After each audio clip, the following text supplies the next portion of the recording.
Neon says, I think he did it. It sure looks that way, doesn't it?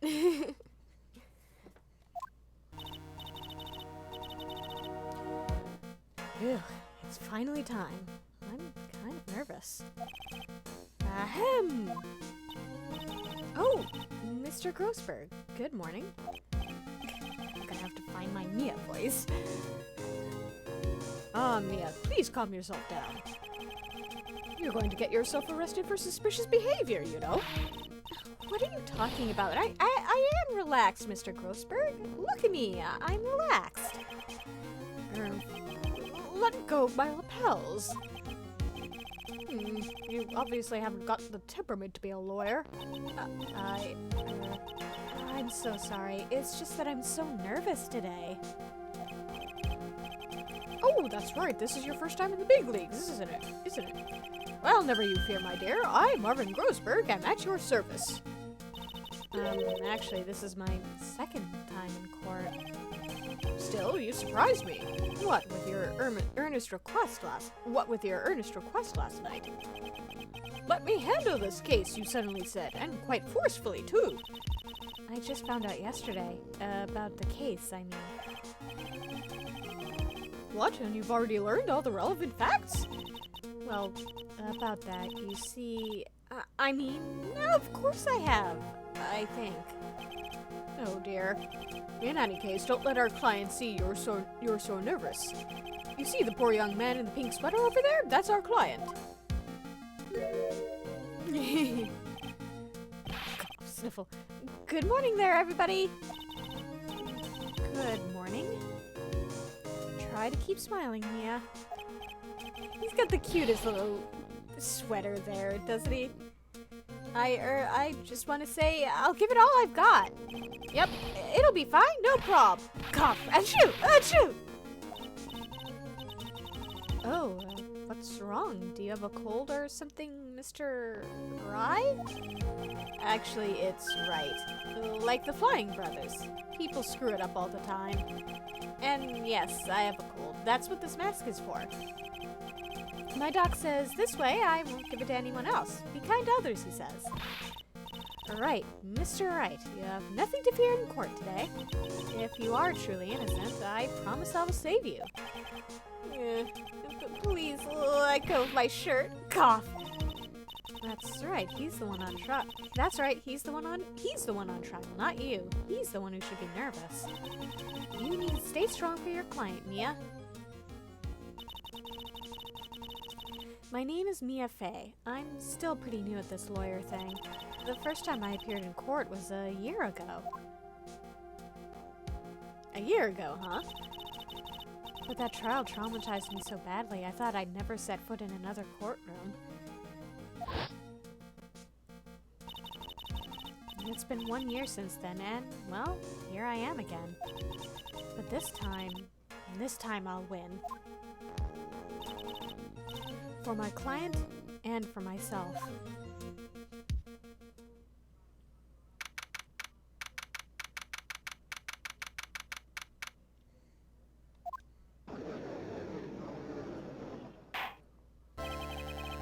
Court is now in session for the trial of Phoenix Wright. The defense is ready, Your Honor. The prosecution is ready, Your Honor. The defense today is Miss Mia Fey, was it? Yes, Your Honor. Is there a problem? I was under the impression that Marvin Grossberg was to be leading the defense. Yes, well, you see, Mr. Grossberg had a bit of an emergency. Emergency? But isn't that him standing there right next to you? Yes, well, you're just a rookie. Are you sure you can really handle this? Don't let him scare you, Mia. Give him your toughest luck. Of course, Your Honor. I think. Well, Mr. Payne, your opening statement, please. Well, well, well. I can't believe a veteran like me has to spend his time babysitting a new defense lawyer. Don't worry, little girl. It will all be over soon. What was that all about? Was he trying to trash talk me? Now then, I'd like to proceed with a summary of events of the day in question. because it had occurred on the campus of Ivy University. The murder victim was a student named Doug Swallow.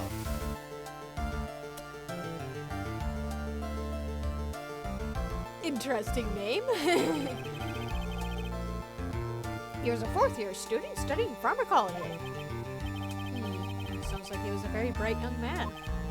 Yes, well, next we have a photo taken at the scene of the crime. Students discovered the scene shortly after the murder. They found the victim's body and the defendant, who had obviously bungled his getaway. They then called the police. That certainly makes the defendant look very suspicious indeed. Very well. The court accepts this photo into the record as evidence. By the way, I can't quite tell the cause of death from this photo. Hee hee hee. Your reputation for sagacity is well earned, Your Honor. The truth is that this victim died a rather unusual death. An unusual death? What do you mean, Mr. Payne? Well, perhaps the defense would like to take this question. Huh? A simple question. I thought I might loosen you up a bit. I am a genteel man, if you will. A what? Stand up to him, Mia. Show him what you're made of. Ah, perfect opportunity. Well, what was it? The cause. Go on. Please say you know at least this much. I'm so sorry. I didn't get a chance to read through the whole file. My hemorrhoids are beginning to act up. I didn't need to know that, Mr. Grossberg. Now see here. The details of the case are filed under the court record. But you knew that already, didn't you? Ah, the court record. I think I can see that by touching the court record button. Here we go. Autopsy report. Date and time of death. For April 9th at 3 p.m., so a couple days ago. Cause of death was a fatal electric shock. And crime photo 1. The crime took place behind an IVU building. Check button. There's our crime scene photo.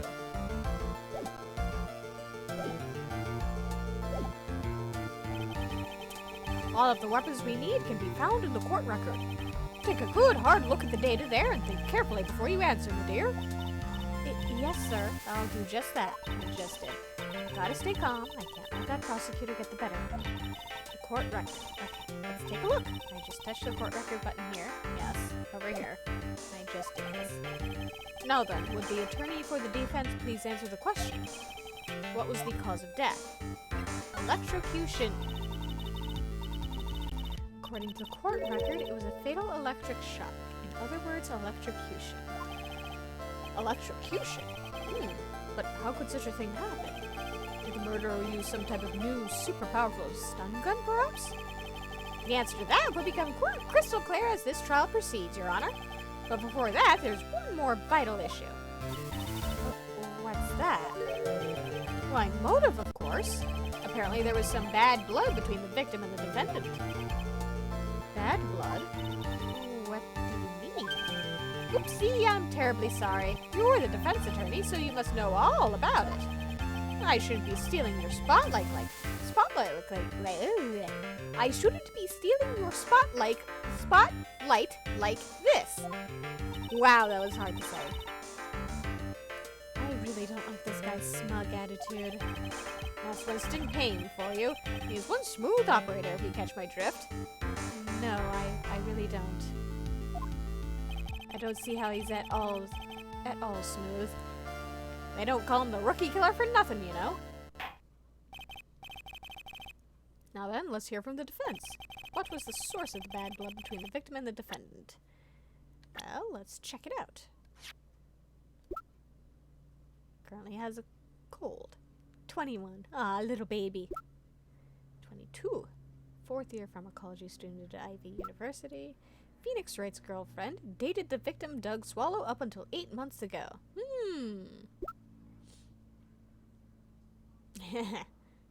A veteran lawyer with a little too much confidence. You are old, my dude. And this time I'd like to see some supporting evidence. Evidence? Ah, no need to get all worked up over this. As I said, all our weapons can be found in the court record. Find the evidence you need and then shove it into old Greybeard's face. Yes, sir, into old Greybeard's face. Mr. Grossberg. Try to set a better example for the young lady. Yeah, evidence isn't the only thing in the court record. People's profiles are as well. I literally just did this myself. You can toggle between profiles and evidence, so be sure to go over it all. Now then, let's see what you've got. What was the cause of the bad blood between Phoenix Wright and the victim?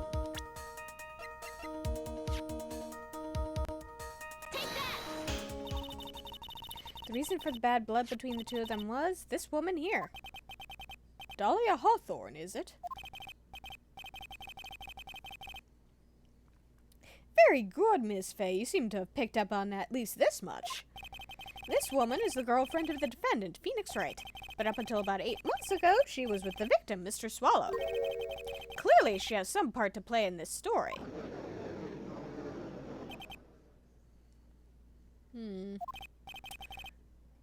Ah, he's done it again. Before the cross-examination starts, he's already got the judge thinking like he wants. Very well, Mr. Payne, please call your first witness. If it pleases the court, the prosecution would like to call Mr. Phoenix Wright. What? The defendant himself? Well, Miss Fay? It's fine. After all, Mr. Wright is innocent, right? The defense has no objection. Very well. The court calls Mr. Phoenix Wright to the witness stand.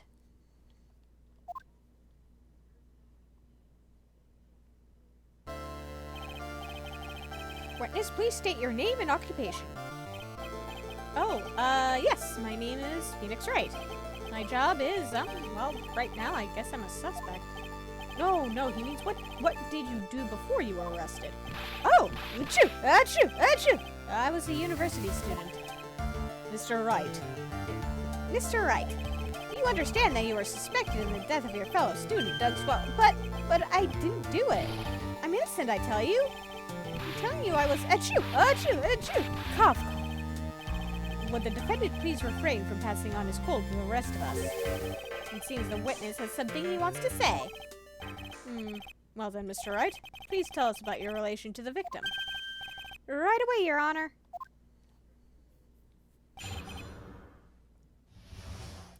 It's so weird that I don't have to do a voice for him.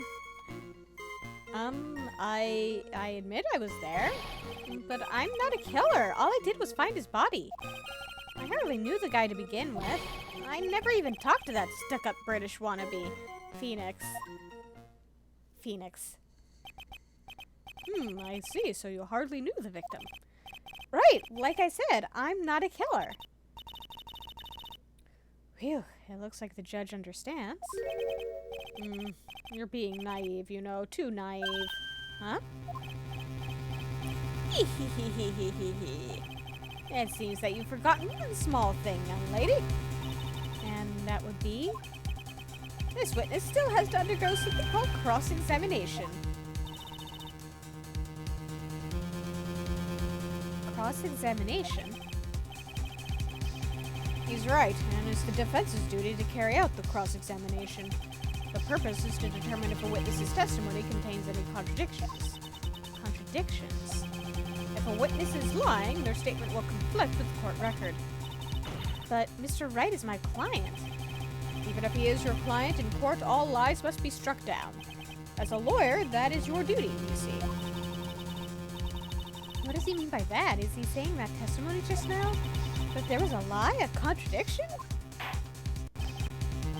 Now then, your cross-examination, if you please, Miss Fay. Please, Mr. Wright, tell me you haven't been lying. You wouldn't do that to me, would you?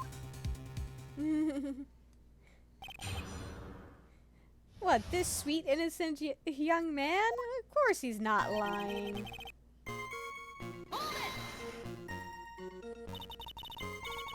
When you say there, you mean the place where the victim was murdered. Yeah, sort of. The place where something happened anyway.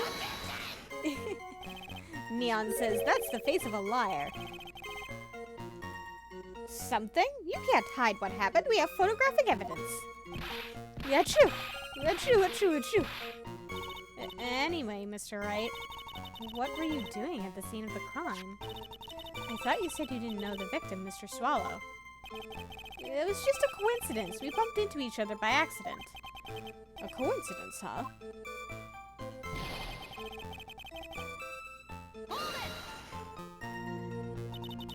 You say you found the body, so who called the police? Huh? That's you, Coffachoo. Unfortunately, it was some other students that notified the police. Other students? That's correct. They were witnesses. Witnesses who saw the defendant standing there next to the body in shock. What? Is this true, Mr. Wright?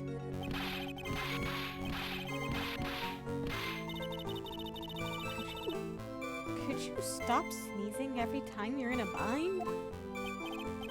Well, it's true that I was pretty shocked when I found the body, but I hardly knew the guy to begin with. So you didn't know his face or even his name, right? Right! Well, no. That is, I mean... So, which is it? Did you know him or not? Now, see here, you can't avoid answering the question by sneezing all day. Well, I guess I did know his name. News to me? Why didn't he tell me that before? I heard he used to date Dolly. Who is this Dolly person?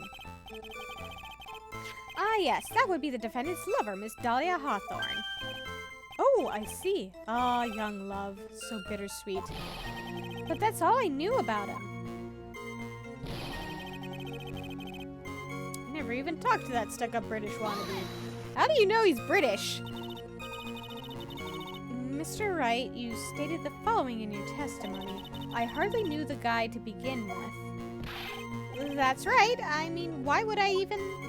But that doesn't sound right. If you hardly knew him, then why would you say that the victim was a stuck-up British wannabe?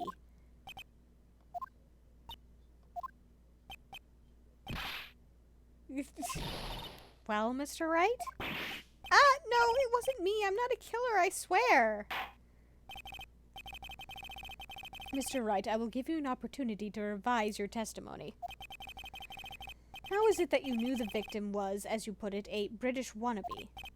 Yes, well...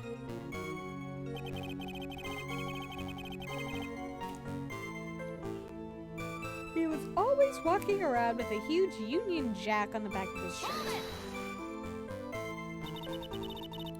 Did you see it at the crime scene? The Union Jack, I mean. Yes, that's right. I saw it at the crime scene. That's why I figured he must love British stuff, see? It's true, cross my heart. I swear I didn't do it. He's acting fishier than the salmon I ate last night. May I ask you something, Miss Fay? Yes, Your Honor. What is it now? Who is this person anyway, this Union Jack fellow? The Union Jack is the name of the flag of England. Oh, I see. So you mean like the Stars and Stripes, right? As usual, Your Honor, your insight astounds me. Hey, something just occurred to me. Isn't there something strange about this bit just now? Mia, there's a contradiction here. Mr. Grossberg, quickly now, show that boy you mean business, with evidence, I mean. Okay, Mia, check the court record carefully. Well, my dear, do you think you can manage on your own from this point? I can handle it myself. 1 year ago, I was in a courtroom just like this. I can do it. I can handle this myself. You mustn't try to bite off more than you can chew, Mia. I'll be fine. I know what I have to do. Remember, you can always press him to get more information. Oh, and one more thing. When you're going to state a contradiction, make sure you present some definitive proof. Okay, Mia? One more time, from the very beginning of his testimony.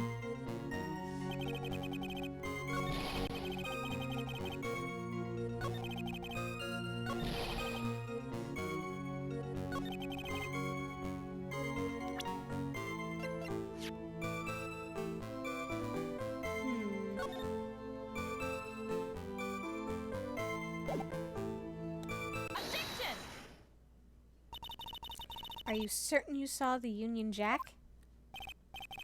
Yeah, I'm sure. It was right there on his back. Ms. Fay, is there some point to this line of questioning? Your Honor, please take another look at the crime scene photo. As you can see, there's absolutely nothing written on the victim's back. Hey, wait a minute, he's wearing a leather jacket. The Union Jack was on the back of the t-shirt he was wearing. I was under the impression that you accidentally came across the body. But if that was really the case, then you wouldn't know that, would you? You'd have no idea at all what he was wearing underneath that jacket. Mr. Wright, you've been lying to me. Please forgive me. Yeah, you've made our client cry. Let him! That P on his chest doesn't stand for Phoenix anyway. I can't believe I trusted him. Mr. Phoenix was all wrong. Hee. That was an impressive bit of cross-examination. Thank you for uncovering the defendant's lies for me. It's quite clear that this man did not simply stumble upon the scene of the crime. Ugh.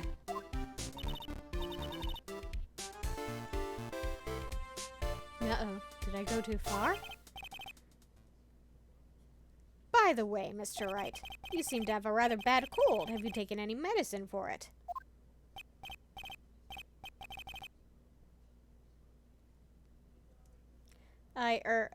Yeah, I took some, but... Was the medicine that you took an over-the-counter brand called Cold Killer X? Yeah, that's right. It kills colds good. Hey, wait a second. How did you know I'm a big fan of Cold Killer X? Hee. Would you happen to have that medicine with you right now? Well, actually, I seem to have lost it somewhere. He lost it? Does this even have anything to do with the case? Mr. Wright, shall I tell you where your cold medicine is right now? Huh? Your Honor, I'd like you to take a look at another photo from the crime scene. What's this in the victim's hand? It's Cold Killer X. Yes, but even I've got a bottle of Cold Killer X in my apartment. I'm sorry, but I'm afraid that argument won't work. There's no doubt as to who this bottle of Cold Killer X belonged to, especially since Mr. Wright's fingerprints were all over it. What?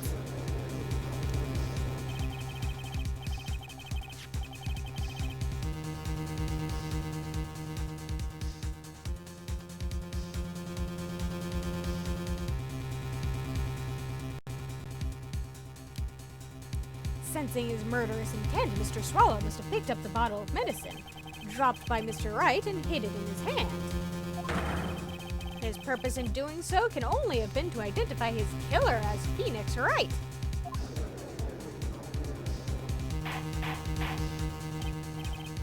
Order in the court. Your Honor, I'd like to present this photo and bottle as evidence. Very well, the court will accept them into the record.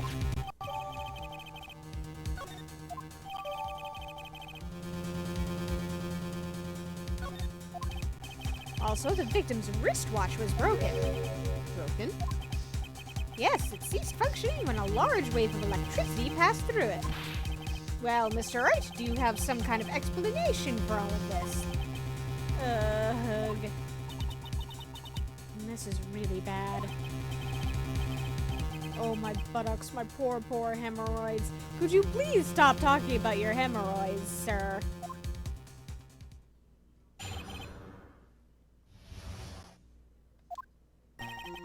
The truth is, I went because he called me. He was in the pharmacology department, so we agreed to meet at 2:45 behind that building. We talked for a bit, and then at around 3, we split up. Then later when I went back, I found him lying there. I've been taking Cold Killer X for the last 2 or 3 days, but I lost my bottle of it around lunchtime on the day of the accident.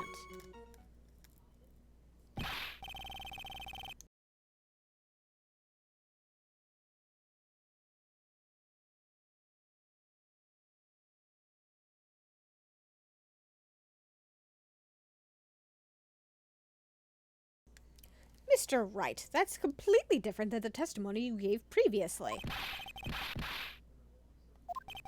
I'm sorry, Your Honor. I was afraid you wouldn't believe the truth. You'll forgive me if I say I hardly find your current testimony any more credible. Miss Fay, please begin your cross-examination. Oh, please, Mr. Wright, don't tell any more lies.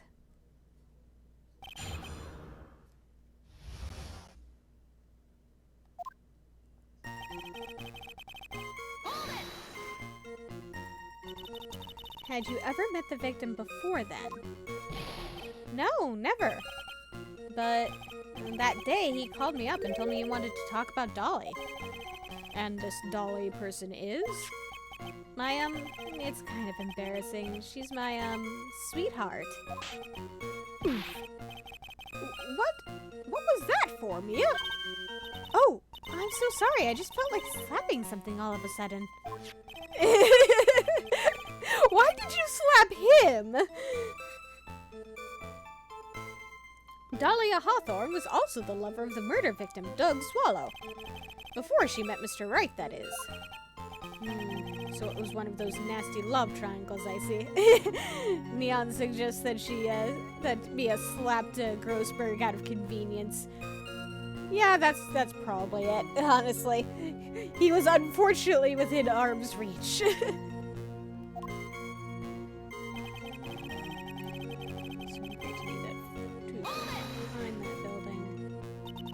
Was it Mr. Swallow who indicated you should meet at 2:45? Yeah, and we were both there right on time. You said the victim was in the pharmacology department, correct? Yeah, he was studying how to manufacture and improve pharmaceuticals. Everyone called him the alchemist of IVU. An alchemist, I see. Full Metal alchemist? We gotta admit it was a little suspicious. He had a whole laboratory and everything. It was filled with chemicals and strange machines that run on high-voltage electricity. Oh ho, how fascinating. He sounds like he was quite an ambitious young man. What do I do? Maybe I should ask him for some more details?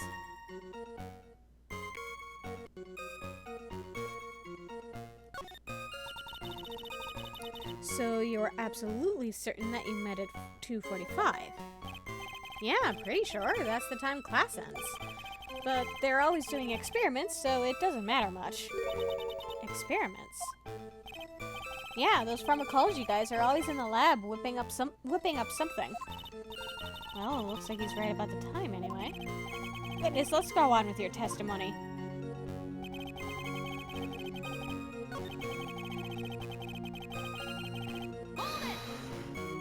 Let's press the other part.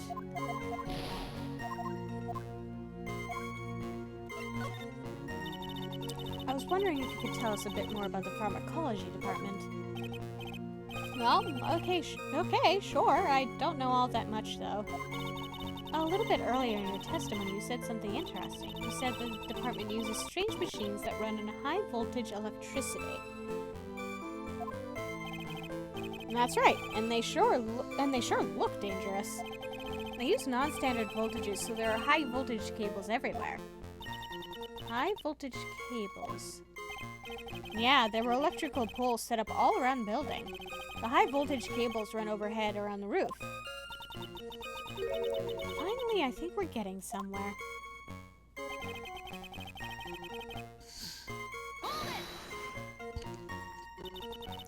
So, what was it you were talking about? You know, achoo, cough. That maybe we should hang out again sometime. Hang out again sometime? I wish that were true.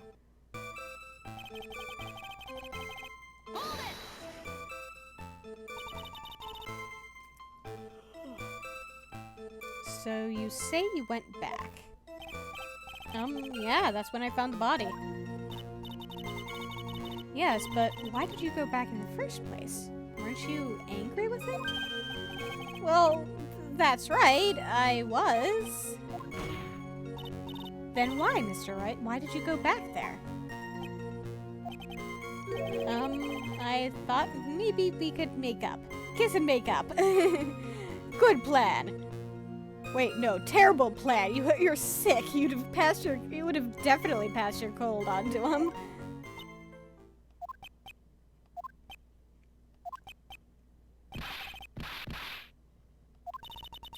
Judging by the atmosphere, I'm pretty sure no one is buying this.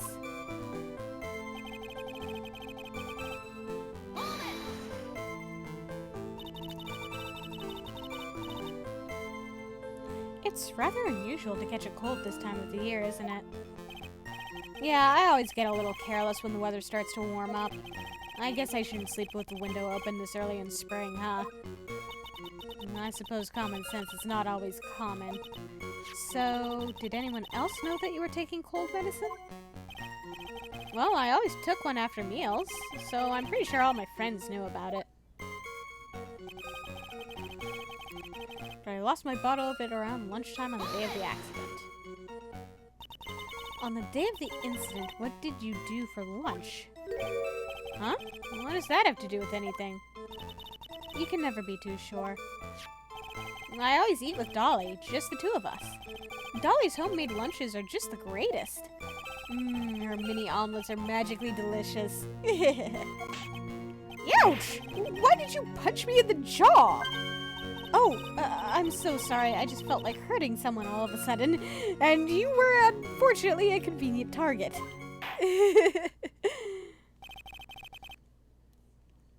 I think that's enough for now. So the defendant and the victim met at approximately the time of his death. And then the defendant returned to the scene for some unknown reason. I'm not entirely convinced by his explanation about the medicine bottle either. Let me be frank here, Mr. Wright. Your testimony cannot be trusted. What do you mean?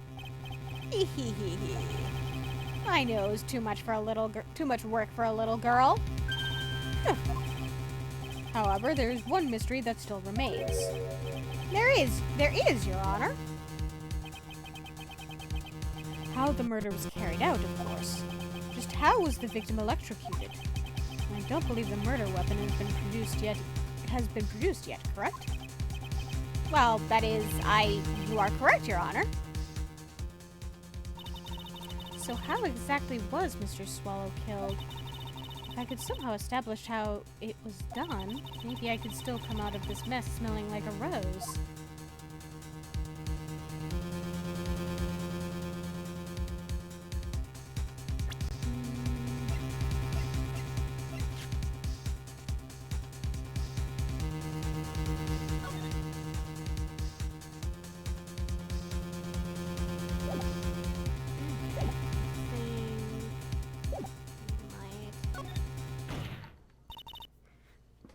Your Honor? Yes, Miss Fay. I believe that if we were to piece together everything we've heard up until now, we should be able to solve the mystery of how Mr. Swallow died. That would be most impressive. Excuse me? Hee. Quite the brash statement coming from a rookie.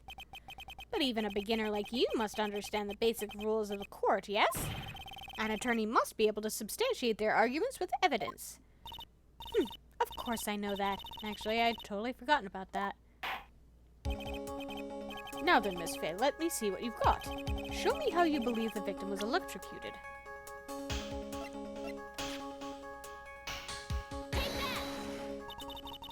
As for the cause of death, I'd say this picture captures it quite well.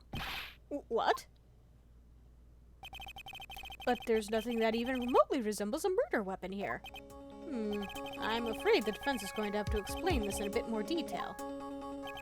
Miss Fay, where exactly in this photo is the murder weapon?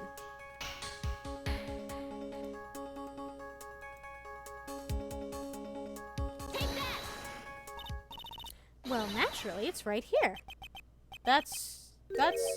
What is that? A severed electrical cable, I believe, Your Honor.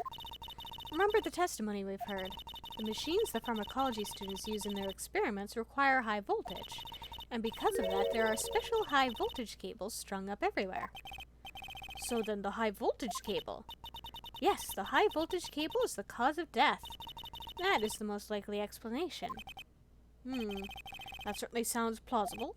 Well, Mr. Payne, what do you have to say about this? Well, I believe some praise is in order. Don't toy with me, old man. Now, the victim's cause of death may indeed have been a high-voltage cable. However, I want you to think about what that really implies. The only one who had the opportunity to use the cable as a murder weapon was... the defendant. Not much is certainly true. Yes, and that's not all. We have proof. Irrefutable proof that will establish that Mr. Wright was the murderer. You do? Well, what is it? His fingerprints. Fingerprints? You mean that the defendant's fingerprints were on something besides the medicine bottle?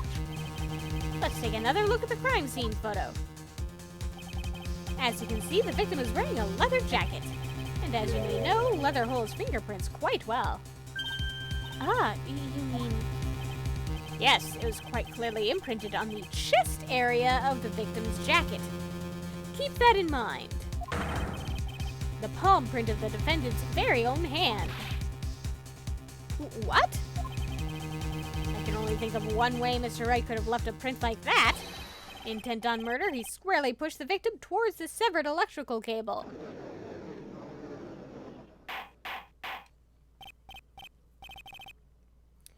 Order, order, order! That's enough!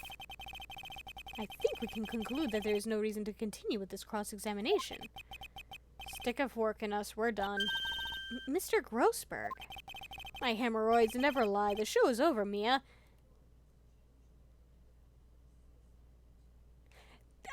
There's a lot of things wrong with that one. I knew that boy was guilty the first time I saw him. No, you're wrong. Neon wants Mr. Grossberg to stop it, too. Mr. Wright is innocent. No further evidence is required to convince me of this man's guilt. Your Honor. At this time, I am prepared to render a verdict in this case.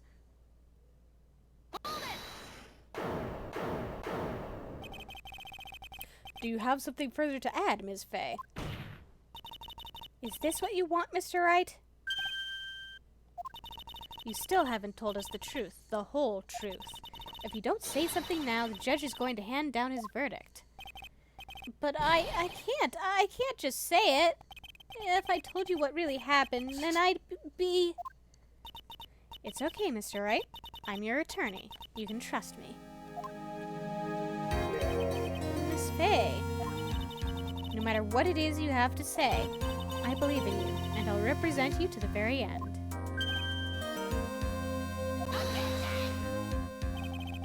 We've already established the defendant's guilt. There's no further need for him to say anything. Cough, cough. Wait a minute. Mr. Wright, I'll tell you what really happened. But I've already told you, Mr. Wright, there's no need for further... Cough. I did it. I admit it, I pushed him. It's my fault. My fault that Doug Swallow was dead.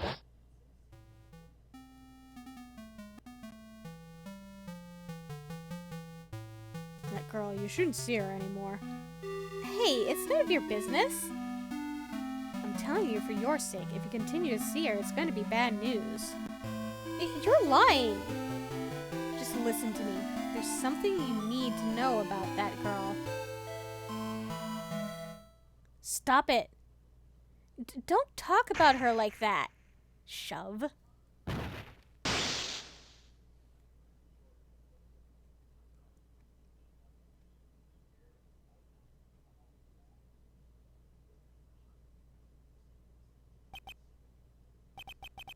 What you just said, was that the truth? Yes. I was afraid that if I told the truth, everyone would think I was the murderer for sure. Well, as things currently stand, we're all absolutely convinced you are. But please give me one more chance to explain. This time I swear I'll tell the whole truth. It'll be okay, won't it, Miss Fay? I believe in you. Oh, thank you. I still can't believe it. He really did push the victim. It feels like my hemorrhoids are doing the Harlem Shake.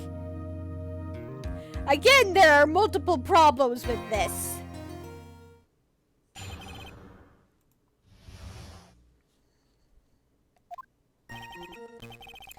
That guy, he was talking bad about Dolly. I lost my temper and gave him a shove. At that moment, I heard some kind of loud noise. A little while after I left, I started to get worried. So I went back, but he was just laying there, dead. Well, the explanation is really quite simple. When you pushed him, Mr. Swallow flew back and touched the electrical cable. He died from the shock, and that, as they say, is that. A simple explanation indeed. At the time of the incident, a light rain had been falling. Wet from the rain, the victim was more easily electrocuted.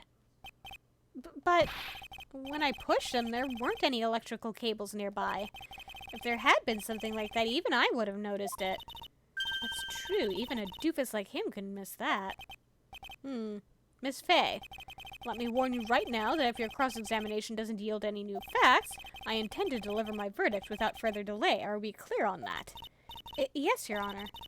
Don't give up, Mia. If he is innocent, there must be some kind of evidence somewhere that will prove it.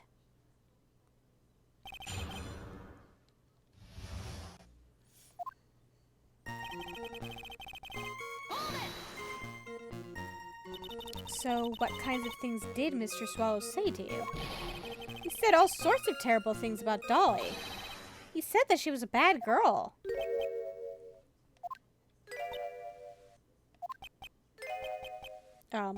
Is that all? Yep! Well, Miss Fay, you heard him yourself. Oh boy, you're not doing yourself any favors here, Mr. Wright. Please don't make this harder for me than it already is. Anyway, after he said that, I lost my temper and gave him a shove. I mean, understandable, he was talking smack about his girlfriend. Can you tell me more? Tell me about what happened in a little more detail? That guy, he just said what he wanted to say to me. And then he put on the jacket he was holding and started to leave. That's when I lost my temper and flew into a furious frenzy.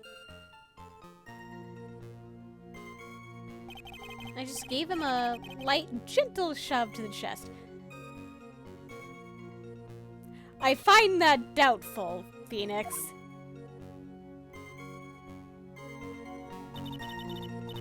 And when you did that, there was no separate cable anywhere to be seen? Right! There was nothing like that at all. But is it possible that you merely overlooked it? Well, I guess it's possible. What are you doing? Don't let that guy steamroll over you like cheap asphalt. I believe what's important here is the moment the push occurred. Let's continue on with the testimony, witness.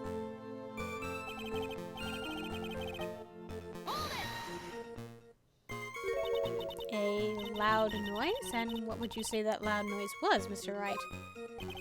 I'm not sure, but it was really loud. It was like, snap! You know, come to think of it, I wonder what that was. Hee hee hee hee hee. Clearly, Your Honor, it was the sound of the victim being electrocuted. I think you're missing a few steps here, Payne. You're not qualified to decide that. What should I do? I'm treading on some dangerous ground here. Mr. Wright, that loud noise you heard may be extremely important, so try to remember what it was.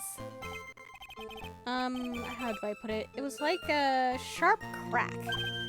Aha! Could it have been... Yes, could it have been? Hurry up and tell us. When I pushed him, he dropped the umbrella he was holding.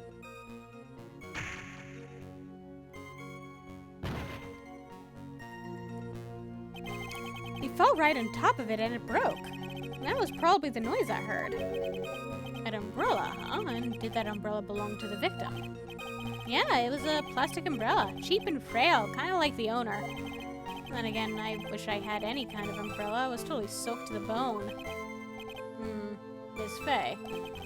What do you think? Is there something important in that testimony just now? Well... Yes. This is it, Mia. The new information you've been waiting for.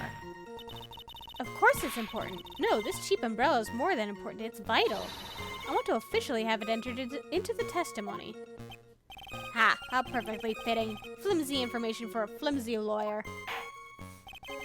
The court agrees to the defense's request. Witness, please add the bit about the cheap umbrella to your testimony. After I shoved him, he fell down on top of his cheap umbrella.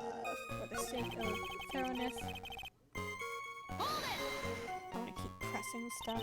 After you shoved the victim, did you leave the scene right away? Yes, I did. I admit it. I was furious. You left without even checking Mr. Swallow's condition? I was pissed off! Come on!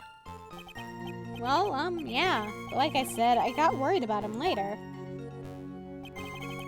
So I went back.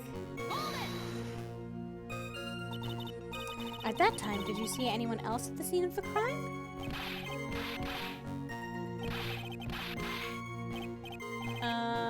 Nope! Nobody! Jeez, could that stupid cough possibly sound any phonier? In that case, it's very hard to believe someone else could have been the murderer. Unless we can find something that shows his innocence from that testimony, my dear. I'm afraid the judge will make his final decision with no remorse whatsoever. Yes, sir. Right now I need more info. Info that will help me turn up some contradictions.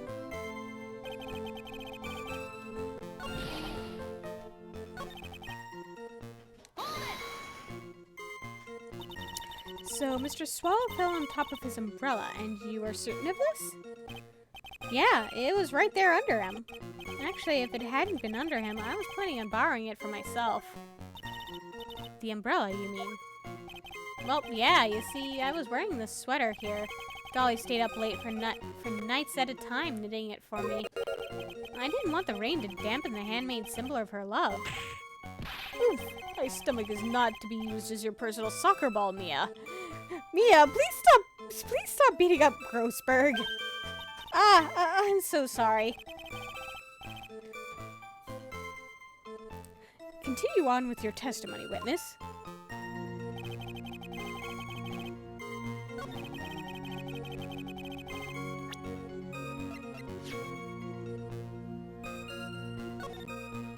On top of his umbrella, huh? Objection! Why didn't you testify about the umbrella from the very beginning? Come on, if I hadn't mentioned that, I would have been able to counter the prosecution's arguments earlier. What do you mean by that? Take another look at the crime scene photo. According to Mr. Wright, the victim fell on top of his umbrella. However, if you look closely, the umbrella is nowhere near the victim. Actually, it's by the electrical pole. You're absolutely right. The conclusion here is obvious. After the defendant left, the victim moved from where he fell. In other words, after he was pushed by the defendant, Mr. Swallow was still alive. No! Order, order, order! The victim, he moved? Mr. Payne, the umbrella in this photo, where is it now? Well, it was collected by the police at the crime scene. I want it presented as evidence immediately. Hello there, umbrella.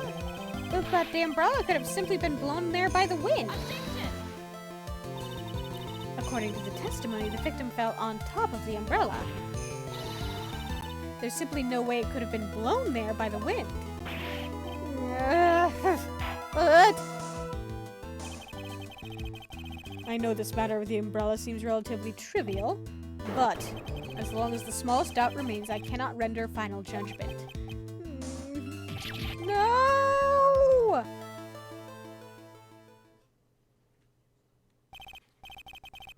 However, I still find it hard to believe that a huge hole has been blown in the prosecution's case by the defendant's testimony. Well done, Mia. Hee hee. Mr. Payne, what are you chuckling about? Pardon me, Your Honor. It seems I was expecting too much of a free ride. It was foolish to think I could establish guilt through a cross-examination alone. I'm afraid I don't follow what you're saying. Let me guess, you have another witness.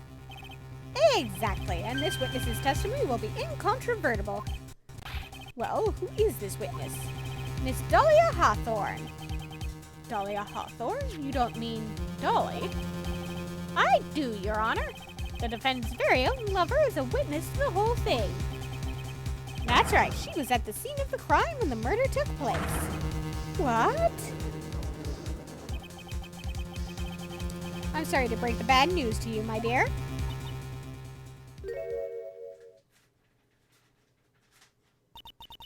Bad news? You couldn't be more wrong. Actually, I've been waiting for this. You can't be serious. Mia, what do you mean by that? I think this is a good point for us to stop at. Court will now enter a 20-minute recess. Afterwards, we will listen to the testimony of Miss Dahlia Hawthorne.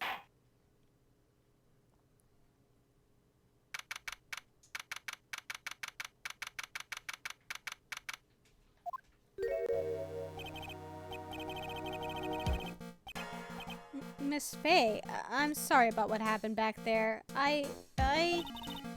It's alright. At least you told us the truth in the end, Mr. Wright. Yeah, so I guess I can start to relax then, huh? Relax, my boy. You can't be serious after hiding such important facts. But the next witness is my Dolly, right? She'll save me. I just know she will. Why do you think that? Huh? What do you mean? She's the love of my life, that's why. The love of your life, huh? Would you mind telling me more about you and Miss Dahlia Hawthorne? Sure, no problem. Dolly and I, we first met about 8 months ago, right here in this very courthouse. Actually, I'm studying to be a lawyer on the side. Anyway, one day she and I just bumped into each other in the reading room downstairs. Studying to be a lawyer on the side, yes, of course. That's why I think it was fate that brought us together. As soon as I first set eyes on her, I knew she was the one for me. Oh, here, take a look at this.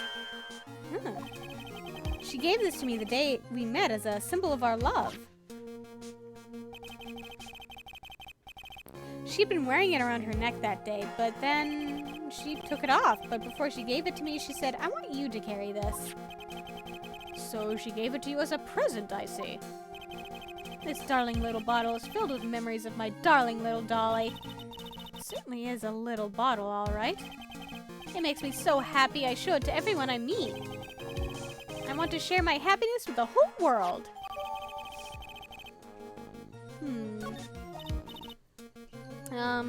Anyway, so after that, you and Miss Hawthorne started dating?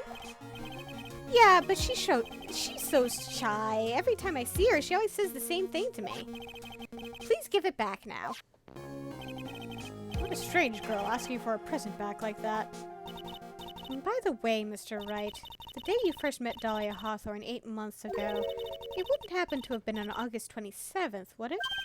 Huh? Yeah, it was, but how did you... This happened on August 27th, right here in this courthouse. What's this, a newspaper clipping? Let's see... Murder in the courthouse? Murder?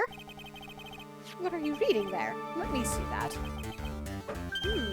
Oh, I see. Mia, I think I understand what you're trying to say. And I think I understand why you suddenly took such a keen interest in this case. You believe there is some relationship between these two cases, am I correct? Interesting. I hope you don't mind, Mr. Grossberg. I need to finish this myself.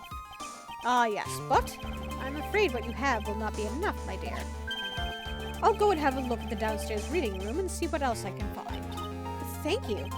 I want to do whatever I can to be of help to you, Mia. Well, it looks like recess is about over. We'd better all get moving. I guess so. That recess sure seemed longer than 20 minutes, though. To be continued.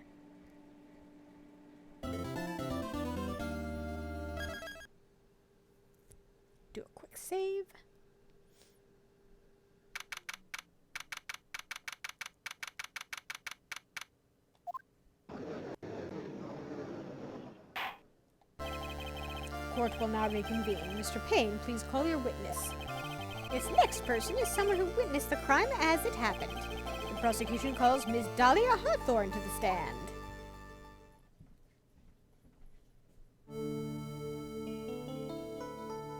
Aw, she's cute.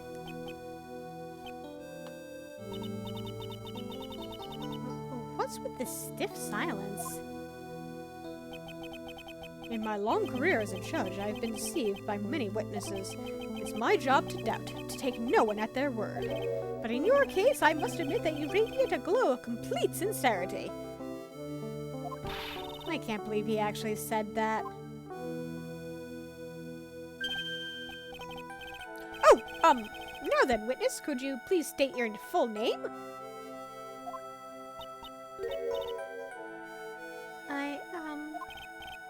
Don't worry, sweetie, there's no need to be nervous. If anyone says anything rude, you can be sure I'll cut them right down to size. And I will bash them with my gavel. I love how they look straight at me when they say that. Thank you for calming my nerves. You are all so nice. I almost feel right at home. Not at all. It was nothing. If we may move on now, what is your full name and occupation? My name is Dahlia Hawthorne. I'm a junior in literature at Ivy University. I just want to say it's an honor for me to be here in your noble presence. The honor is all mine. No, the honor is all mine. Well, we know whose milkshake brings all the boys to the yard. Sir? Is there something I can help you with? You just go on and say whatever is on your mind. I'm sure that there must be some kind of mistake. Phoebe wouldn't kill anyone, I just know it. Yes, I can see why you'd say that. She's going to be a tough witness, all right. It only took her 12 seconds to wrap them all around her little finger. Now then, please proceed with your testimony. Let's hear about what you witnessed on the day of the incident, if you please.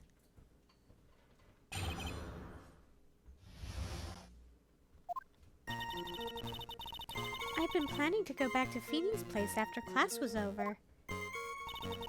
Feeny and Dougie, they were talking behind the building. Then suddenly, Dougie got all wobbly and just collapsed. That's when Feeny noticed that I was there. I went to go and find some other students and they called the authorities. I don't know what to say. According to you, Miss Hawthorne, the defendant didn't do anything wrong. Young lady, as old as I am, even I recall how hot the flames of young passion can burn. Nevertheless, it is my job to discover the truth. Please, tell us the truth. But I would never. That's more than enough, witness. I won't allow this to continue. What do you mean by that? Please, just let me proceed with my cross-examination, Your Honor. I, for one, don't plan to win my case on a bunch of paper-thin lies. You haven't changed a bit, Miss Faye. I think that... Wait, no, Mia Faye. She's used my full name. Whoops. Oh well. What's this? So you two are acquainted? Yes, we've met before. Once. In any case, Miss Faye, the floor is all yours. It's good to see you again, Madame Faye. Madame? I'm no one's grandma yet, girlie.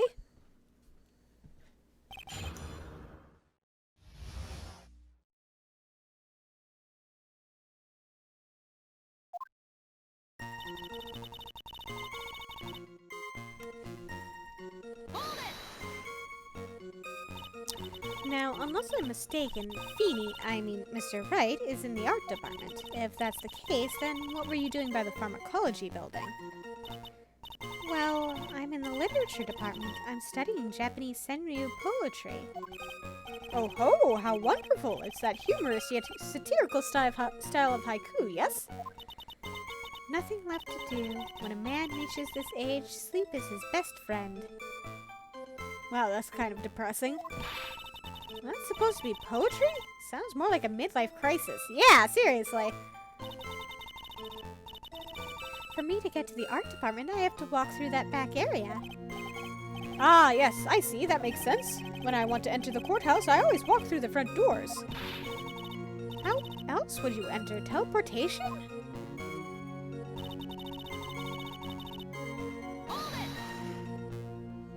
Talking, you say. So who is this Dougie person? Oh, I'm sorry. Doug Swallow. We were dating until about 8 months ago. So what were Mr. Swallow and Mr. Wright talking about anyway? How can you be so mean? I would never eavesdrop. I wasn't raised to be so rude and unrefined. That's right, Miss Faye. Don't drag the witness down to your level.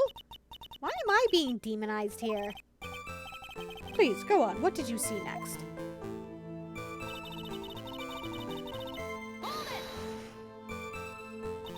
Are you saying that the victim just collapsed on his own? Yes. In other words, the defendant never touched the victim. Is that right? I was watching the whole time. Phoebe never did a thing to Dougie. If I press her for no good reason, I just know the judge will get angry with me. So what should I do about her testimony just now? Feeble lies are not very becoming, Miss Hawthorne, so let's drop them, shall we? What? I would never. Miss Faye, I will not allow you to badger this witness. I believe the defense is engaged in a fishing expedition.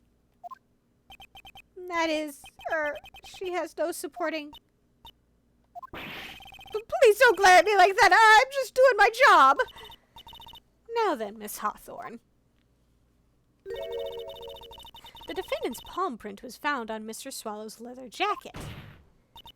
It has already been shown that Mr. Wright did, in fact, push the victim. What? There's no need to try to cover for the defendant. It would be much better if he came out and told us the whole truth. There's nothing to worry about, young lady. Just tell us everything that you saw. Yes, Your Honor, I will. If you don't mind, I'd like to revise my testimony. Looks like we're finally getting somewhere. Actually, I didn't see the moment he pushed Dougie.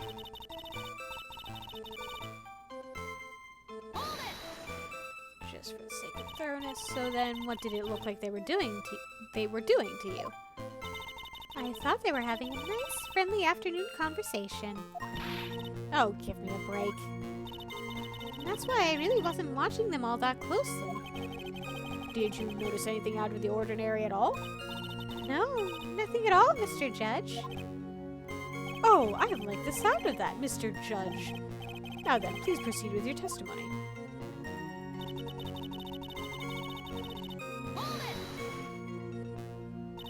When you say students, do you mean students from the pharmacology department? Yes. They're all very fond of their drugs. Please try to stay on topic. So, to find some pharmacology students, you went to the labs, correct? That's what I was planning to do, but in the end, I wound up not going. A group of about 10 research students came running out of the building entrance. Somehow they all seemed to know what was going on. The students knew what was going on? But how could the students have known what was going on? Well, I don't know for sure that they knew what had happened. It's just they all seemed kind of excited about something. Doesn't look like I'm going to get any more info about the students. So, did the students call the police? Yes, I was so panicked. Yes, well, anyone would have been, my dear. That girl, she's telling a super obvious lie and she knows it. She's just pretending to protect Mr. Wright. Yes, that's got to be it. Way to go, Mina. Okay, that means I'm going to have to dig deep to find the contradiction on this one.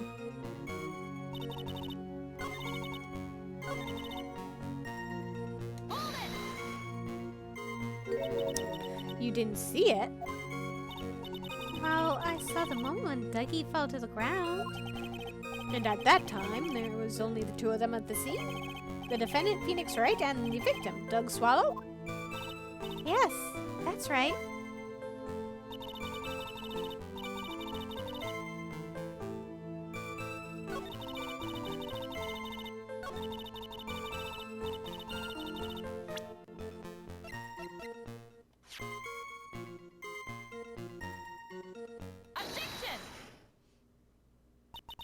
You say you didn't hear any noise. Is that correct? Yes. Yes, that's why I was very relaxed, looking at the scenery around me. That's nice, but I find that just a little odd. I have here the testimony of your boyfriend, Mr. Phoenix Wright, and he clearly testified to the effect that when he pushed the victim, he heard a sharp, loud noise. He said that? If you were really that close to the two of them, why didn't you hear this noise as well? Well, maybe the noise just wasn't all that memorable. But according to Mr. Wright's testimony, it was a sharp noise like a snap. There's no way a noise like that could fail to make an impression.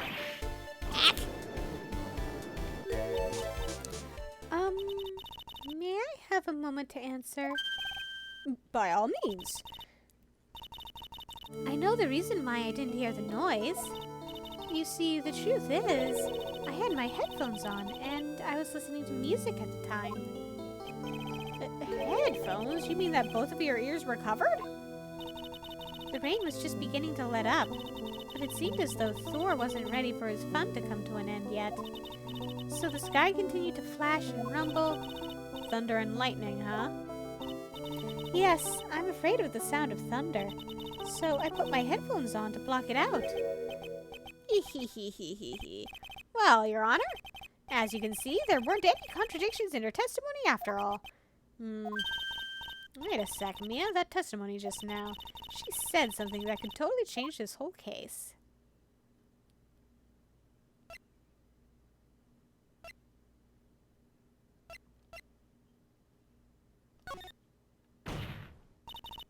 Your Honor, there is a problem with the witness's testimony. What do you mean? Didn't you notice? She said there was lightning, correct? Yes, what about it? Well, lightning is actually a large discharge of electricity in the atmosphere, am I right? Now's not the time for a science lesson, Miss Fay. Yes, Your Honor. Anyway, since the cause of death was electrocution, isn't it possible that the victim died from being hit by a bolt of lightning? Now, to be perfectly fair, realistically, that if a bolt of lightning had struck him, then Phoenix and Dahlia probably would have actually been in trouble. Because when lightning strikes, it doesn't just strike one point. It's actually kind of an area effect thing.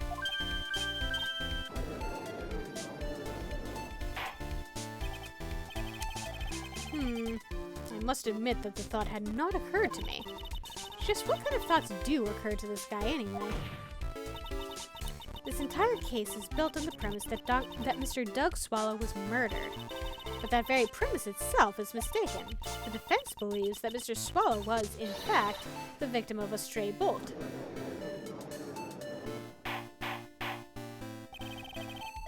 It appears the defense may be on to something.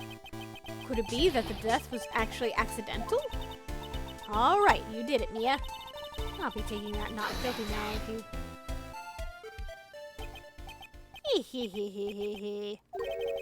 I'm hurt that you have such a low opinion of me, Miss Fay. Huh? I'm not a fool, you know. The prosecution has done its research, Your Honor.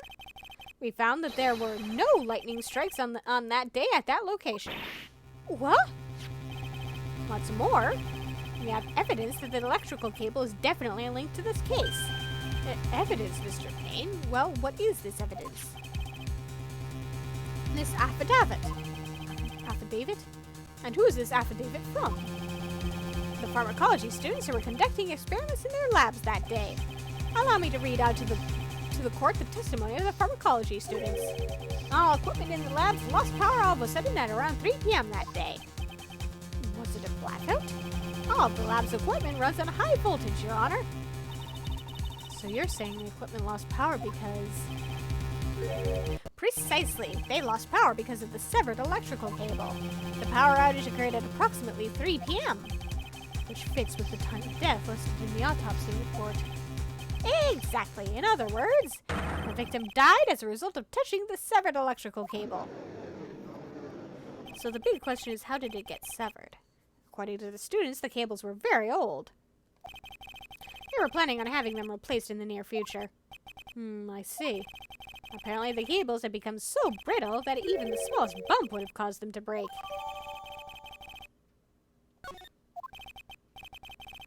However, there is one thing that troubles me.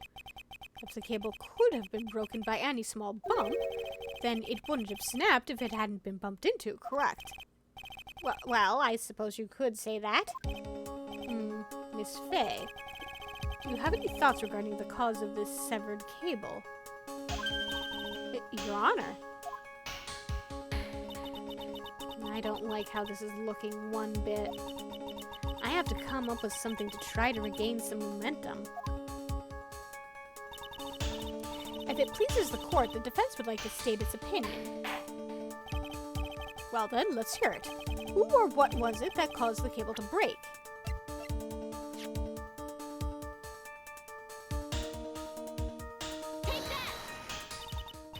This is it. This is why the cable snapped. Well, Your Honor? I believe that the only thing that is snapped is the mind of the defense. Ah, that was one of your best lines yet, Your Honor. Ugh. Ouch, that was harsh. Please, Your Honor, give me one more chance. Okay, it wasn't that. Who or what was it that caused the cable to break?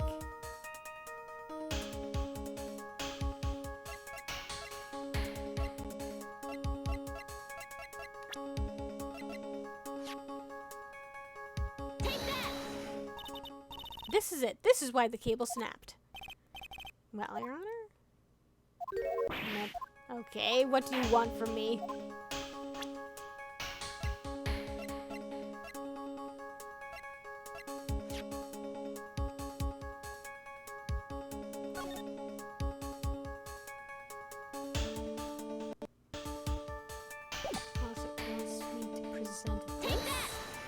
I assume not getting penalized and no. Give me one more chance, I say, for the third time.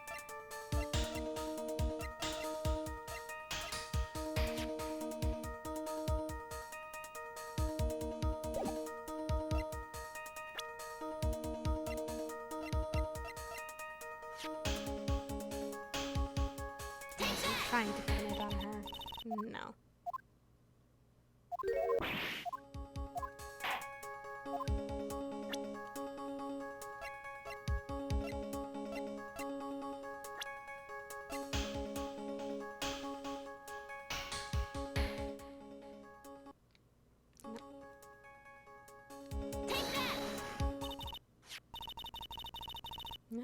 Okay, I guess I'm pinning it on my client. Your Honor, please think back to Mr. Wright's testimony. The defendant's testimony? He said that after he pushed the victim, he heard a loud, sharp noise. Now, this happened at around 3 p.m., correct? Yes, that sounds right. Wait, are you saying that the lab equipment lost power at 2:45 p.m., which fits right in Mr. Wright's timeline? In other words, it was Mr. Wright's shove that caused the power outage. Okay, fine. Yes, the prosecution also came to that same conclusion. And it was that very shove that caused Mr. Swallow to be electrocuted. Except, I'm afraid I can't agree with you there, Mr. Payne. Well, what's that supposed to mean? Take a good look at where the victim landed after being shoved. See the umbrella? It's by the electrical pole. That's right. The victim banged into that pole as a result of being pushed. It was that impact that caused the cable to break. Well, that makes sense. And then the victim was electrocuted. I'm sorry, Your Honor, but no, it doesn't make sense at all. If the victim was shoved into the far pole, then he couldn't have been electrocuted by this severed cable in the foreground here. Ah! In other words, someone other than my client must have electrocuted the victim.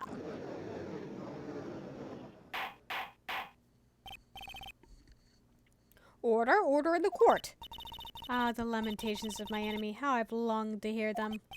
It's true, the defense is absolutely correct. There doesn't seem to be any way the defendant could have done it.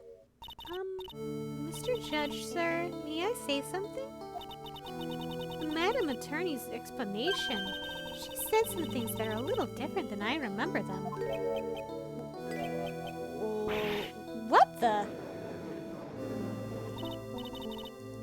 Please, just once more. May I please testify one last time? Please, Mr. Judge? Of course it's all right. Just go right ahead and give your new testimony. This is it. She's finally starting to show her true colors.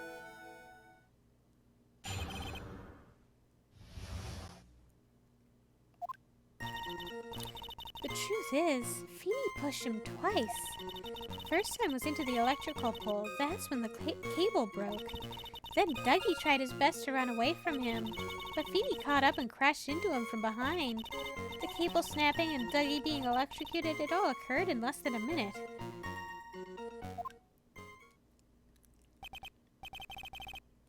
So after being shoved, the victim got up and tried to run away. And that is when the defendant pushed him for the second time. I'm so sorry, Phoenix, but I just have to tell the truth. Except you're lying, blatantly. Am I doing the right thing? Am I, Mr. Judge? Of course you are, my dear. As painful as it may seem, you are. Now then, Ms. Fay, you may proceed with your cross-examination.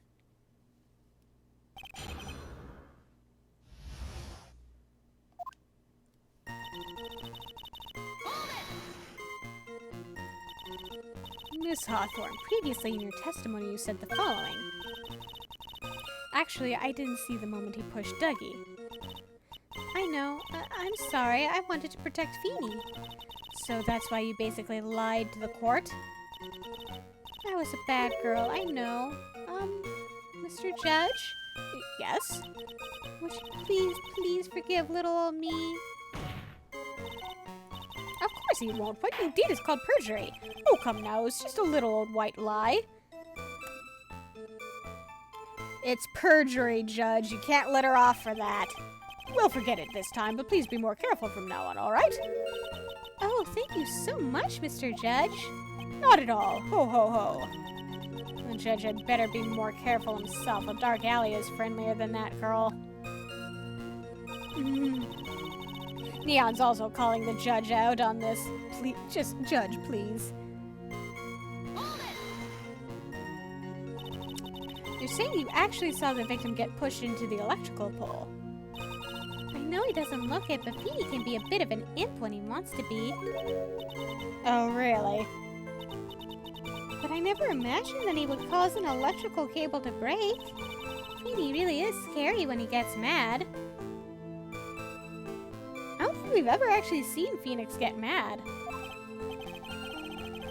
Yes, he sounds like a very dangerous individual indeed. I don't see it. One, we've never actually seen Phoenix get mad, and two, I just don't picture him as being that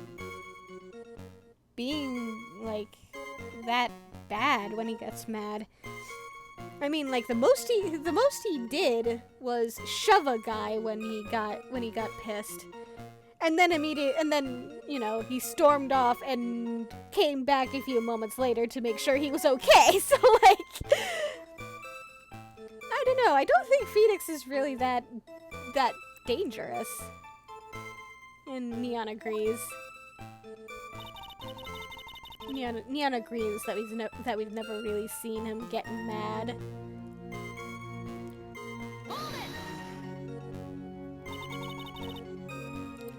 So, let me get this straight. You were happily listening to music on your headphones while you watched this scene unfold? Uh-huh. Miss Fay, I'll have to ask you to stop badgering the witness. I wasn't happy. I was so scared that I couldn't even move. All I could do was stand there and cheer them on. Cheer them on? What do you mean by that? Well, I wish the best for them both, and that they would each give the fight their all. That's very sweet of you to be so supportive. And what happened after that?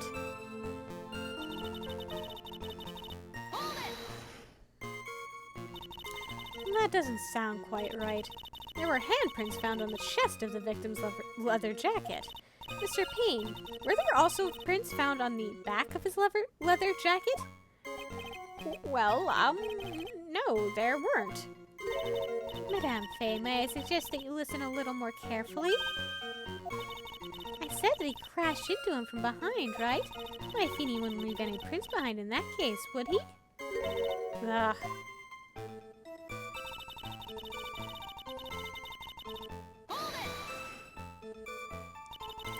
Did you actually witness the moment the victim was electrocuted?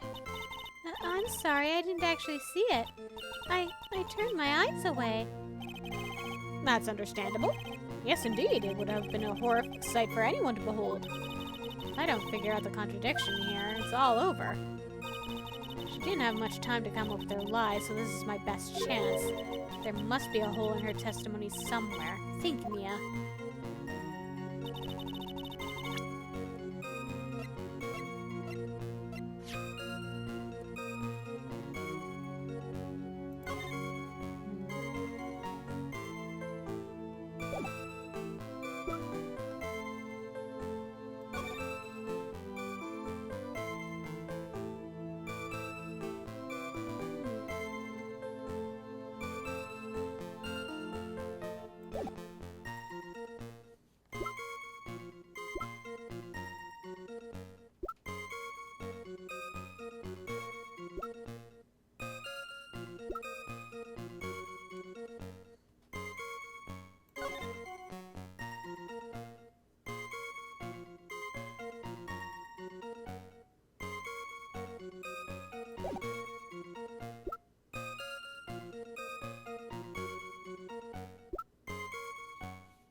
That's enough, witness. I'm afraid I don't understand. You will in a minute. Would you please take a look at this picture? Oh, that medicine. That's the one Feeny likes to take for his cold. It's not the medicine I want you to look at. It's the wristwatch. It stopped at the precise time the victim was electrocuted. In other words, 3:05 p.m. Yes, and your point is, Miss Faye? My point is this. What time was it when the lab suffered that power outage due to the cable snapping? Well, according to the student's testimony, the answer is clear. It was 2:55 p.m. Yarg! Would you care to explain to the court, Miss Dahlia Hawthorne, what exactly happened during this 10-minute interval? The defense proposes that it was during this interval that the real murderer killed Mr. Doug Swallow. Order in the court. This is nonsense. The real murderer? Even you can't deny that the time between the cable breaking and the electrocution are completely unaccounted for. Then who was it? Who else are you saying could have done it? There's only one person who could have murdered Mr. Swallow. Only after my client had left the scene was there a window of opportunity for the real killer. Ms. Faye, is the defense ready to indict someone as this real killer? It's finally time. This is the moment I've been waiting for.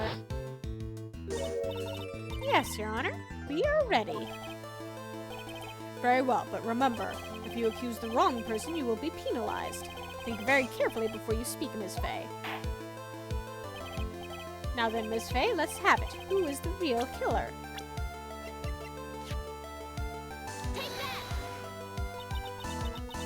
It could only have been you, Dahlia Hawthorne. Ah! How can you... The defense is grasping at straws! 10 minutes passed between the time the cable broke and the time of the electrocution. What exactly were you doing that whole time, Miss Hawthorne? Were you really listening to some music while cheering them on as they fought? I find it hard to believe that you didn't lift a finger to stop the men dearest to you.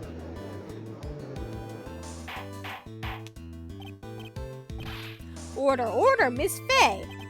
What? I mean, why? That is to say, Miss Hawthorne, I believe you did witness the two men fighting on that day. However, after Mr. Wright pushed the victim and subsequently left the scene, it was you who pushed Mr. Swallow to his death by your very own hands. Ah! How can you say something so mean, Madame Fay? I didn't do anything. Miss Fay, this is a very serious... Your Honor!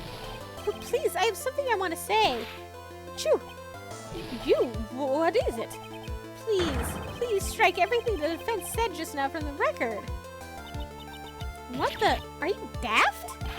You're totally wrong, Miss Fay. Golly, she could do something like that. Mr. Wright, get back in your seat. Bailiff, grab that man. Arg! Achoo, achoo. Leave my dolly alone. Achoo, cough.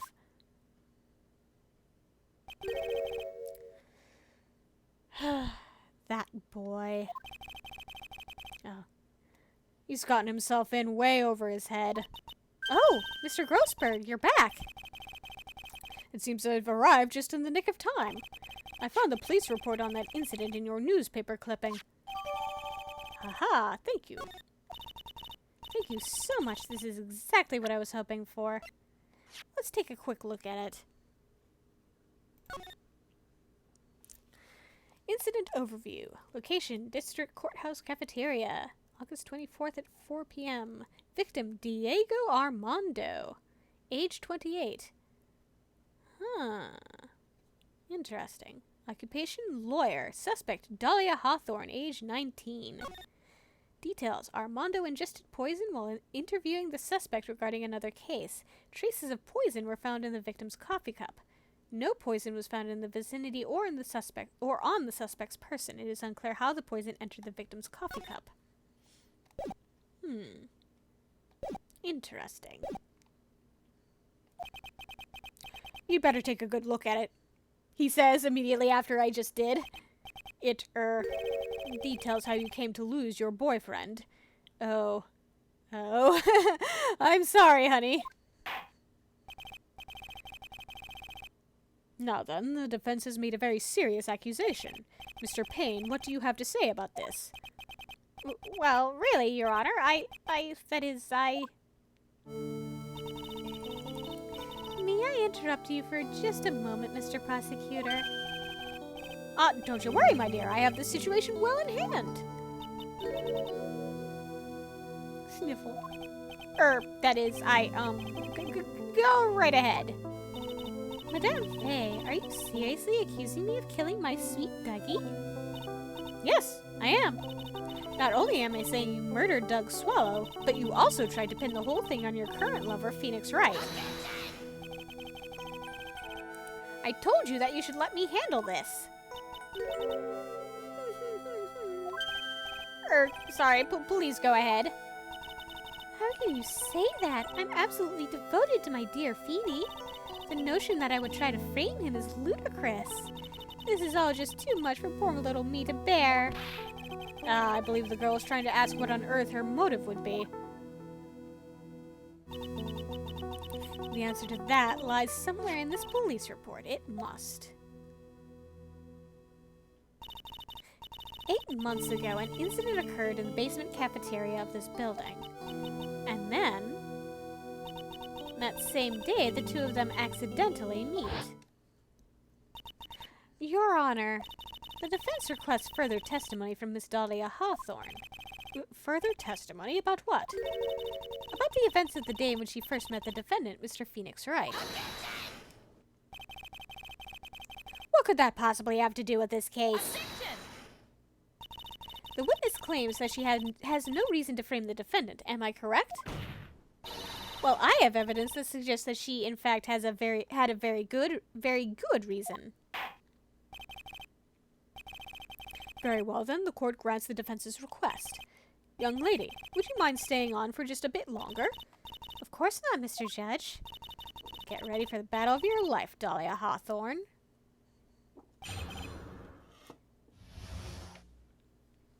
How I met my Feeny. I first met my darling Feeny 8 months ago. It's like we were destined to meet in this very courthouse's basement reading room. The moment our eyes met, my heart skipped a beat. We've been going out ever since that fateful day. We're so lovey-wovey, we're so lovey-lovey, we literally make people sick. It's just jealousy, I think.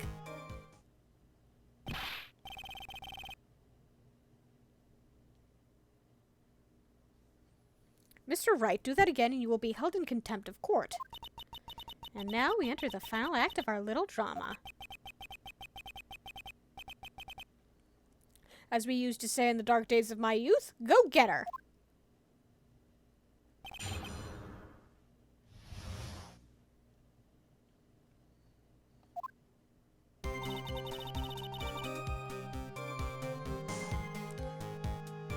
First met him 8 months ago. So until that time, you had been dating Doug Swallow? Yes, I'm a real fool, I know. Letting my emotions change so quickly, I'm ashamed of myself. No, not at all. Look at me, I'm infamous for changing my mind. My critics have even taken to calling me Judge Fickle. Ho, ho, ho. Maybe you should look for a different line of work. Despite that, however, he always hands down the correct verdict. That's why some people also call him the Great Judgini.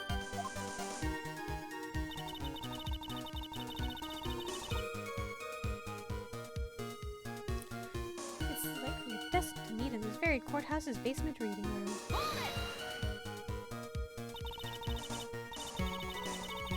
The courthouse reading room? That's a strange place to meet the love of your life.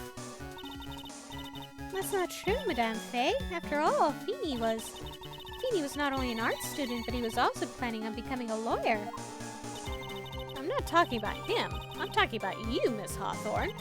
I was a literature student like you, doing in a courthouse reading room. This line of questioning is a waste of time. It has nothing to do with our murder case. Miss Faye, I'm warning you that this has nothing to do with Mr. Swallow's case. I have to remember the judge is on Dahlia's side. I'd better tread carefully.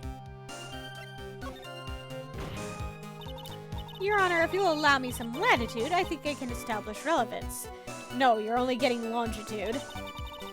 Please ask her to continue on with her testimony. Very well, young lady, I've got a simple question for you. What were you doing downstairs in the courthouse reading room? If it pleases Your Honor, the answer is simply this. Come to this courthouse to do some research for a paper I was writing. You were writing a paper on what? On the relationship between modern Senryu poetry and the criminal underworld. Oh ho ho, that sounds like a fascinating research idea. Am I getting old? Now I've even forgotten what I've forgotten. Again with the midlife crisis stuff. Mia, why did that girl really come to this courthouse? Isn't that what you wanted to know? And speaking of forgetting things, you haven't forgotten the police report, have you? I went through a lot of trouble to get it, my dear, so be sure to read it carefully. I did.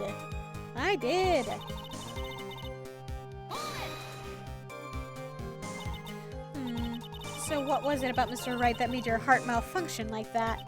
In my personal opinion, he just looks like a typical snotty-nosed college brat. Oh, come on, Mia. Perhaps to a woman your age, but to me, Feeny is handsome. Perhaps to you, Miss Hawthorne, but to the rest of the planet, he's a dime a dozen. Come on, Mia, stop being so mean to him. Love is a mysterious thing, and I object to this line of questioning. If you were to look at my wife, for example, you might all be shocked. He's telling the truth. It was truly, truly shocking. Beautiful mushroom growing tall in the darkness. It comes from cow dung. That's the poem that best describes how I feel about my Feeny. It's not exactly a flattering sounding poem.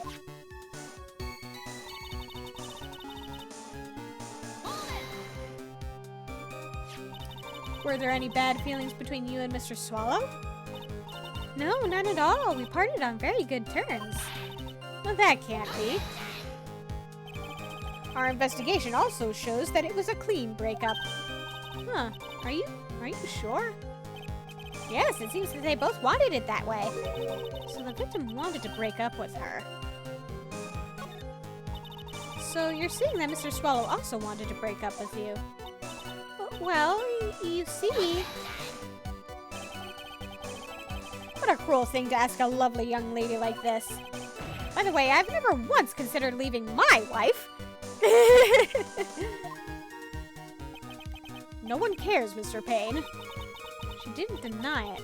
That must mean Doug Swallow must have seen through her little act. He must have gotten a glimpse of her true nature. Listen to me, Mia. That woman has the judge in the palm of her hand, you see. So the only way to discredit her is to find a contradiction in her testimony.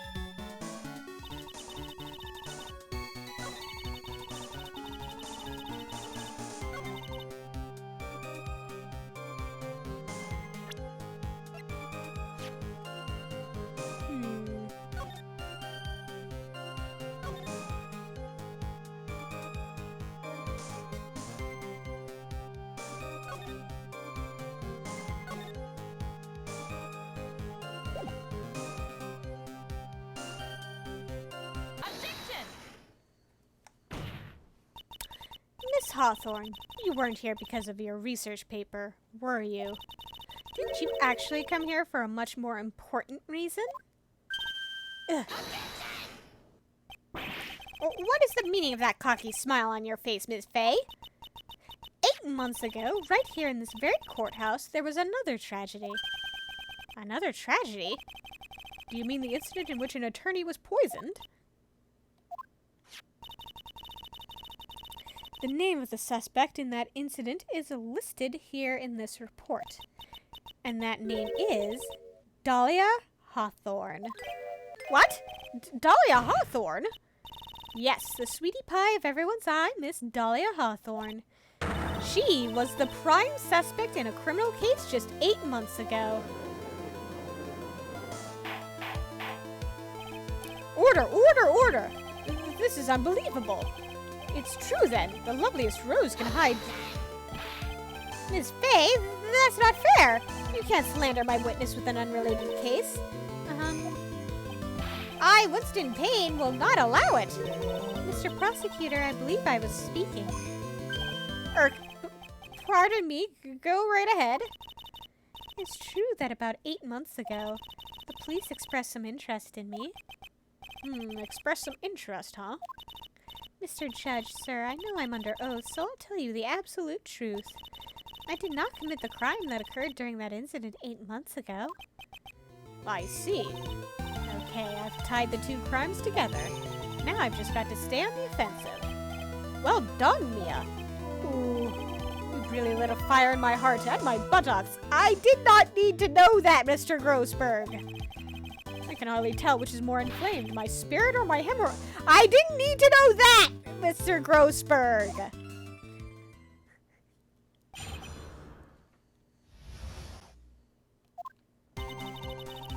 There's a reason why he's called Grossberg. I met the lawyer who was poisoned to discuss something in the cafeteria that day. I left my seat for just a moment, and that's when it happened. From what I heard, it was a liquid poison that is lethal at just 2 teaspoons. Not only that, I heard it was a very special kind of poison. So you see, I'm innocent. I wouldn't even know where to get a poison like that. So that's what happened here 8 months ago. Neon says, thank you for your contribution, Mr. Grossberg. Yes, thank you so much. However, as you've heard from the witness's testimony, she had nothing to do with it. I think the defense is just about out of tricks. I'm terribly sorry, Mr. Payne, but I'm afraid the defense has many more tricks up its sleeve today. And I'll be sure to show them to you before the end of this cross-examination. What the? Why does the defense suddenly feel stronger? Aha, Mia, you're glowing with a true lawyer's aura, my dear. That proud posture and self-confidence, absolutely smashing.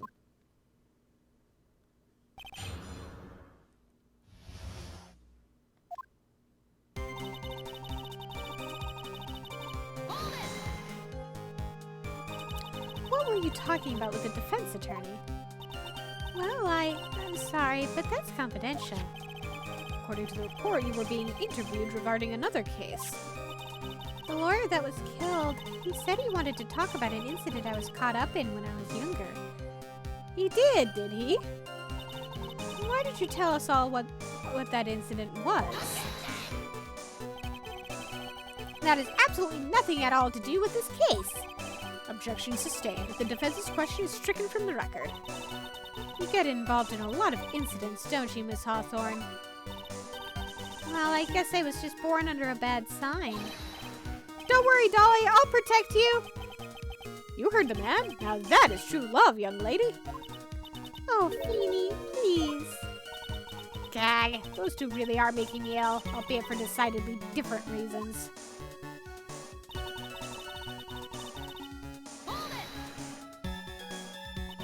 How long were you gone? I've already answered all these questions for the police, but you must know, maybe 10 or 20 minutes. And where were you during that stretch of time? Using the toilet? What are you saying, Miss Faye? Toilet? My perfect little Dolly doesn't poop.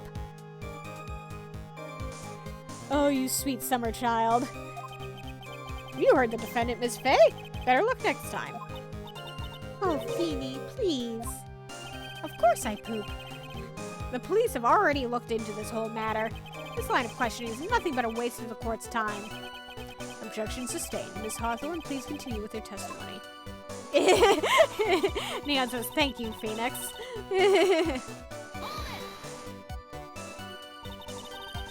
About how much liquid is 2 teaspoons? It's pretty small.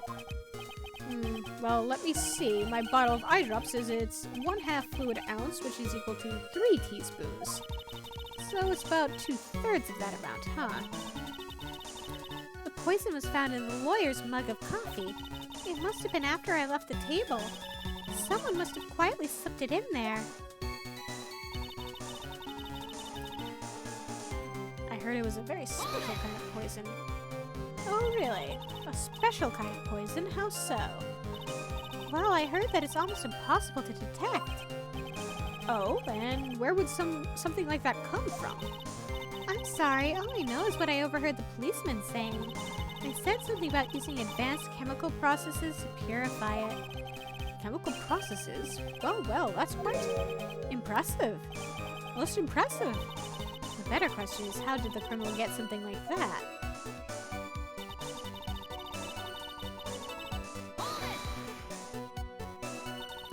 And that's the reason they didn't arrest you. Because no one could show how you could have gotten the poison. I think that's a good enough reason, Madame Faye. She's right, and I think we've all had enough of Miss Faye's questions. So in essence, the main reason Miss Hawthorne was never arrested for this crime was because no one could show how she could have obtained the poison. And all I have to do is find a way to establish how she could have gotten some, right? Great, now just how did a literature student get a hold of poison of all things?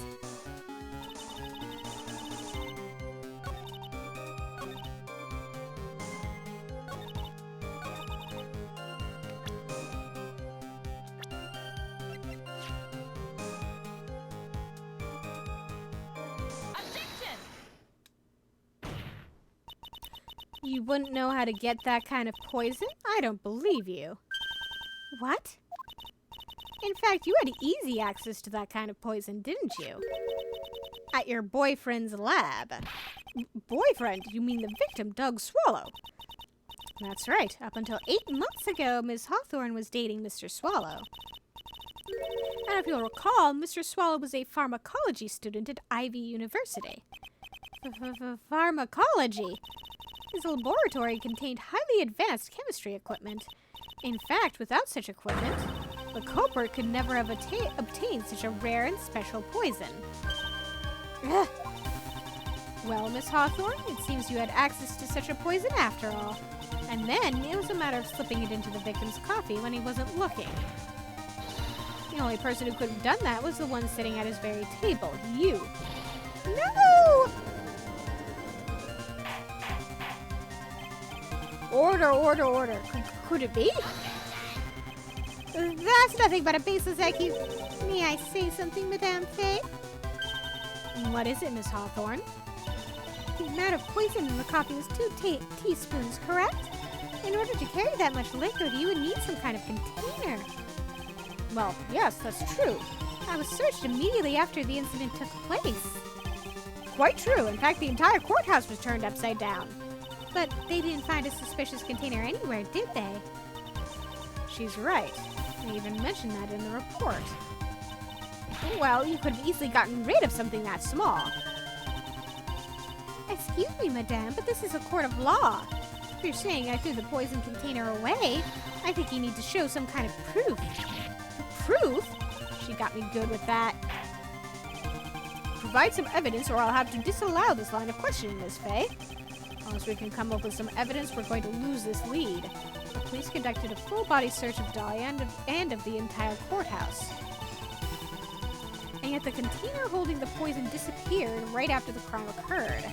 If you're going to accuse the young lady of committing the murder, then where is the container the poison was carried in? What happened to it?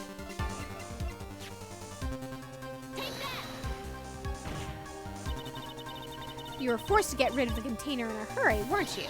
And that's why you passed it on to someone that had nothing to do with the case. Someone that you knew wouldn't be searched. Who is this person? Mr. Phoenix Wright, of course. So the defendant was this witness's accomplice? Of course not. She gave the poison to him disguised as a present. What? But that's... That's a charming little necklace. Is this a little bottle? It's really quite cute. So what about it? What does it mean, Miss Faye?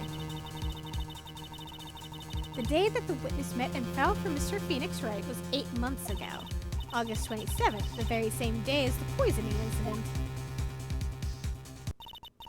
Under the pretense of love, the witness gave my client a present.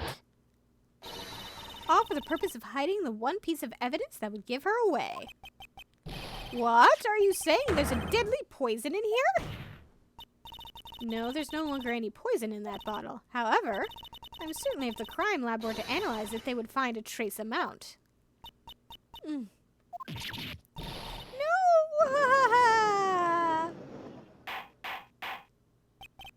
Order in the court. Objection! On behalf of Dolly, I object. Mr. Wright, control yourself. I won't let you bully her like this. Mr. Wright, I thought I told you to stay in your seat. Mr. Wright, why? Why are you going through so much trouble to protect her? Why? Because I'm madly in love with her.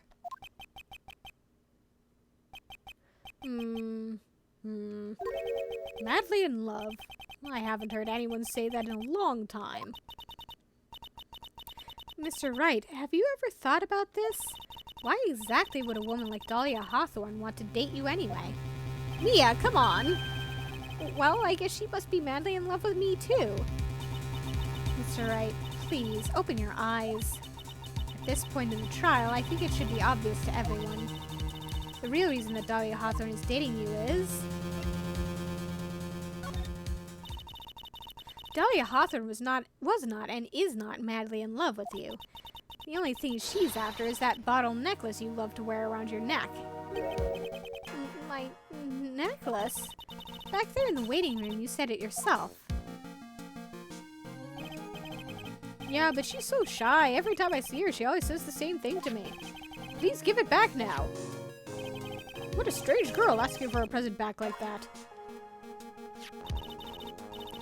For Dahlia Hawthorne, that necklace is irrefutable evidence of her crime. That's why she absolutely had to get it back. You're lying! But you never gave it back to her.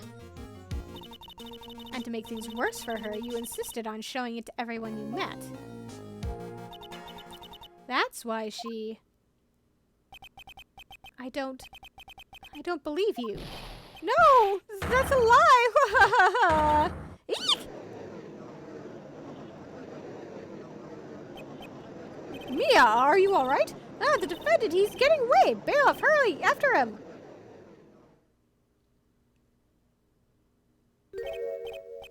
Mia, are you alright? Yes, I think so. That boy, he went completely insane. Where's Mr. Wright? It looks like the bailiff caught him, so he should be brought back here soon. Thank goodness. Oh no! What is it? The bottle necklace. Miss Hawthorne's present. It's gone. What? That's terrible. Mr. Wright must have grabbed it when he slammed into me. Foolish boy, that's the only thing that could have saved him. What in blazes are we supposed to do now?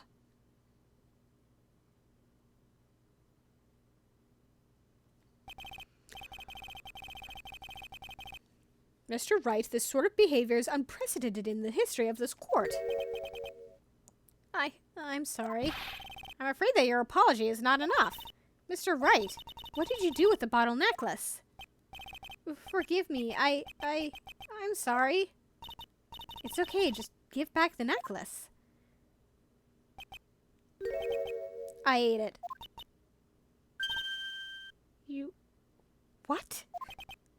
You ate it? It was too big to swallow, so I had to chew it into little bits first, but yeah. Oh god, Phoenix, you are such an idiot. Oh my god. What the? What? What is he doing now?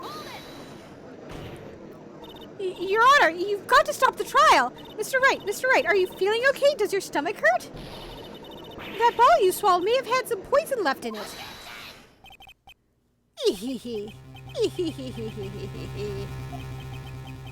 It seems the defendant has proven the prosecution's case for us.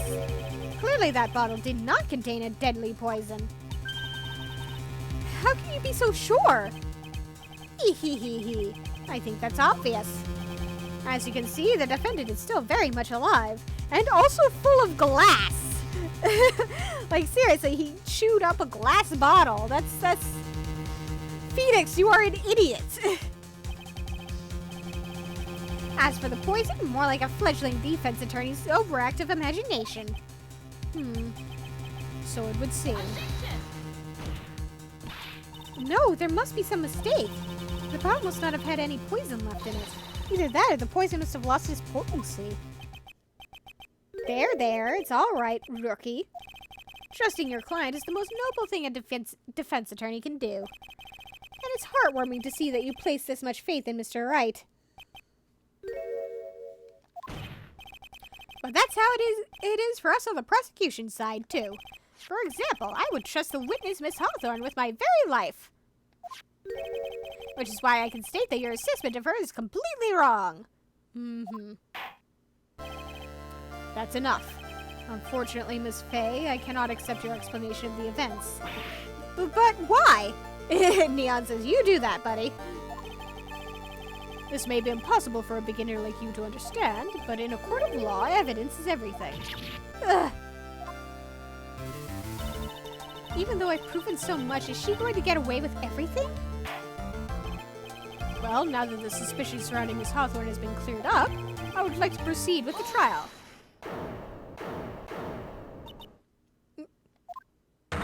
Mr. Wright! I'm sorry, Miss Fay. It totally slipped my mind. I'm really, really sorry. I know you believed in me, and I feel like I really let you down. Mr. Wright, what are you trying to say? There's something I forgot to tell you. What is it? That day, the day I met Doug Swallow.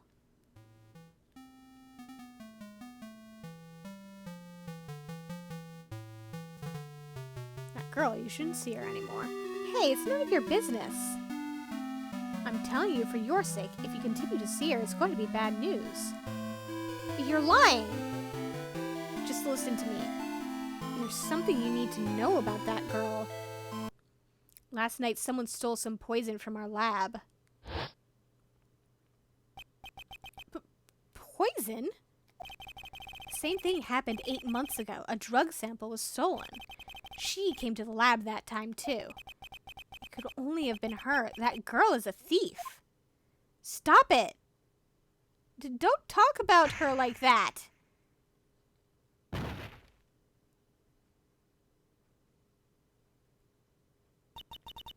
Is it true? Did he really say that? That's ridiculous. And there's one more thing. After I pushed him that day, I got worried and came back to have a look. And she was there. Dolly was right there. She was crouched down next to him. What? She told me not to ever tell anyone about it, but I'm sorry, Dolly. Your Honor, this is... the defendant is... Miss Faye, you tell them. Dolly didn't do it. She's innocent. So Dahlia stole poison 8 months ago too, huh? If you put that together with Mr. Wright's testimony, then there's only one possible conclusion. The defense believes that Miss Dahlia Hawthorne stole some poison on the night before she killed Doug Swallow. The night before? Naturally, her motive for stealing it was to kill someone. Miss Faye.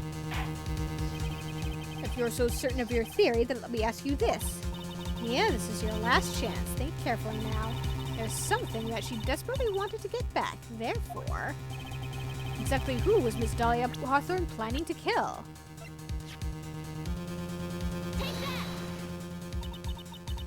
There was one person that was standing squarely in Miss Dahlia Hawthorne's way, and that person was Mr. Phoenix Wright.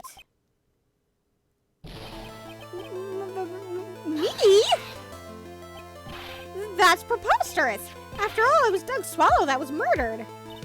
Well, it's true that that's how things worked out.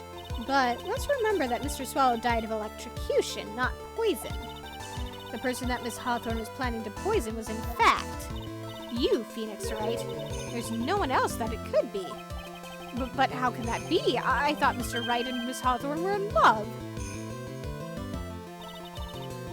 Poor Mr. Wright. This must be killing him. Hang in there. I'll bring her to justice, I swear it. As I said before, the only thing Miss Hawthorne truly cared about was the one piece of evidence linking her to that incident 8 months ago. That's right. The bottle necklace. That's all she cared about. But even so, why would she go so far as to murder him? 8 months ago, just after the fall of that attorney in the basement cafeteria, Dahlia Hawthorne could think of only one thing. How to get rid of the bottle necklace as quickly as possible. No, it can't be. It was a pretty good move she made, too. The evidence was missing for a long time. Neon says Dahlia Hawthorne is immune to love. She really is. But there was just one big problem. Although she got him to hide the evidence, Mr. Wright refused to return it to her. To him, the teeny little bottle was a cherished treasure. He even showed it to everyone he met.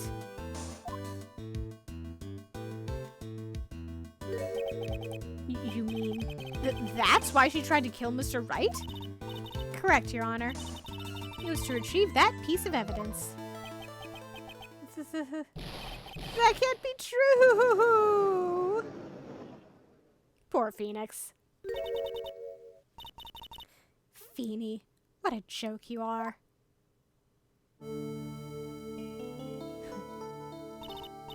Honestly, how can any woman even ever count on you for anything? I even told you time and time again to keep your trap shut about me and that necklace. You disgust me. Miss Hawthorne, it appears that this trial will be coming to an end soon. Fine, I can tell you plan on making me into a criminal no matter what I say. You are a criminal, Miss Hawthorne. We'll see about that, but first, where's your evidence? It seems your sniveling little crybaby of a client has eaten the bottle as a snack. Irk. Well, Hey, old man, are you senile or something? Why don't you say something instead of sitting there with that dumb look on your face? Miss Hawthorne, what's happened to you? Are you really that shocked? Or do you prefer me this way, Mr. Judge?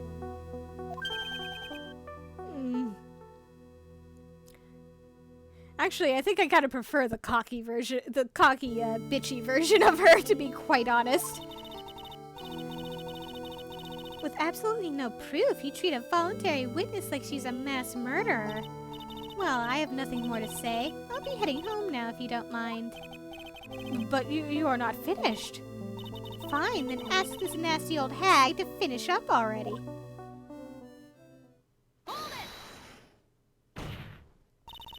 I can't let her get away this time. Stop, Amia. If you keep on pushing without any evidence, you can pay the ultimate price as a lawyer. The ultimate price? You'd be forced to take off your attorney's badge forever, I'm afraid. From this one case? No. You'd better think it over carefully, Miss Fay, or should I say Miss Gray. Well, Miss Fay, can you provide evidence that would establish her guilt once and for all? If I mess up here, my career as a lawyer is over. But to be honest, at this point I don't have any evidence that's well-founded. Even so, I'd rather lose my attorney's badge than let her get away with murder. Your Honor, the defense would like to present proof. What proof do I even have?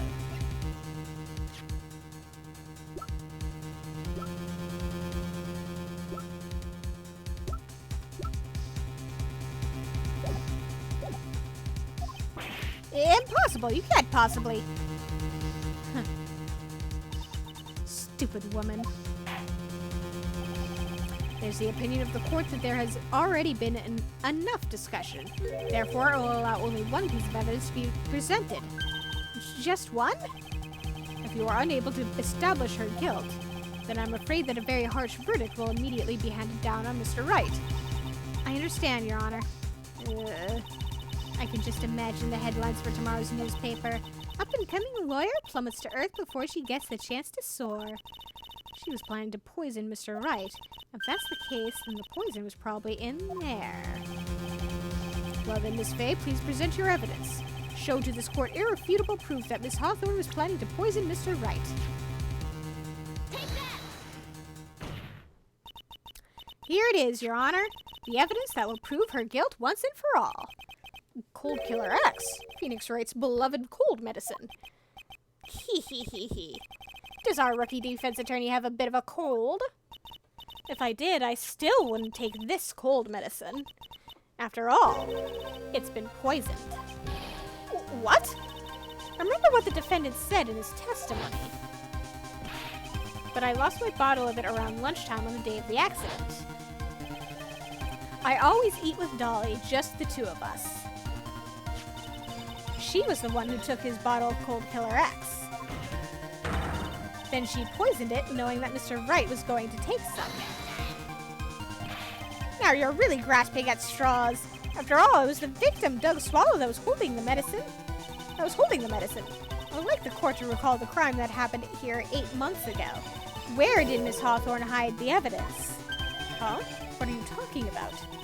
8 months ago, the poison was hidden in her bottle necklace, which she then gave to someone else for safekeeping. Someone she had accidentally run into in the reading room, my client, Mr. Phoenix Wright. Yes, that's right. She did the same thing this time as well. After shoving the victim, Mr. Phoenix Wright left the scene of the crime. That is when the murderer, Dahlia Hawthorne, appeared. With her, she was carrying the poisoned bottle of Cold Killer X. This, of course, was so she could carry out her plan to murder Mr. Wright. I believe she did testify that she was going to meet with the defendant. Yes, and she heard and saw everything that happened at the scene of the crime, including what the defendant and victim were arguing about and the cut electrical cable. That's when she realized, I can't allow Doug Swallow to live. She used the severed electrical cable to silence him forever. Unfortunately for her, this is when the problem occurred. Mr. Wright, who she thought had left the scene, came back to check on the victim. And on top of that, because of the power outage, some students showed up as well. It's hardly any wonder that she was, as she put it, in a state of panic. Recall that she was carrying that bottle of poisoned cold medicine. She must have thought, what if they searched me like they did 8 months ago? 8 months ago? Yes, she disposed of the evidence exactly the same way as she did back then. She had someone else hold it. In this case, Doug Swallow.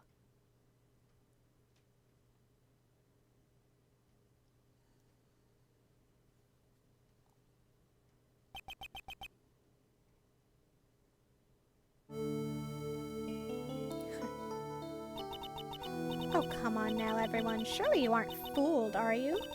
This stupid woman, she's nothing but a filthy, stinking liar. Right, Mr. Prosecutor? Huh? Yes, that's exactly right. It's just pure desperation. I wonder which one of us is the desperate one. So, Miss Hawthorne, this cold medicine, I wonder if you wouldn't mind taking some. Well, Mr. Wright ate that necklace of yours, right? Now it's your turn to prove your innocence. What do you say? If I'm just a filthy, stinking liar, then there's no need to worry. You'll just be hopped up on cold medicine. So come on, show us. I dare you to take some of this medicine right now. Mia Fey! Mia Fey! Do you think you've won? Well, do you, Mia Fey?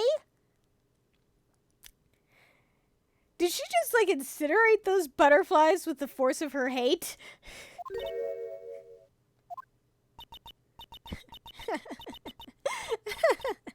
That's just fine. For the time being, victory is yours. Neon says, that's pretty cool. Yeah, I gotta admit that is pretty cool. Incinerating something just from the force of your hatred. For the time being.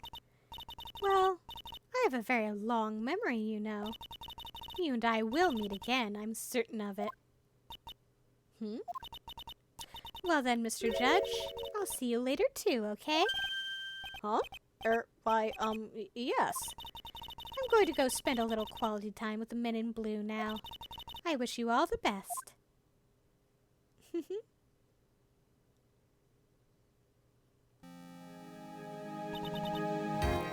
Phew. It's finally all over. I refuse to accept this. The defense hasn't showed a scrap of evidence to support their outrageous claim. But even so, your witness seems to have accepted it.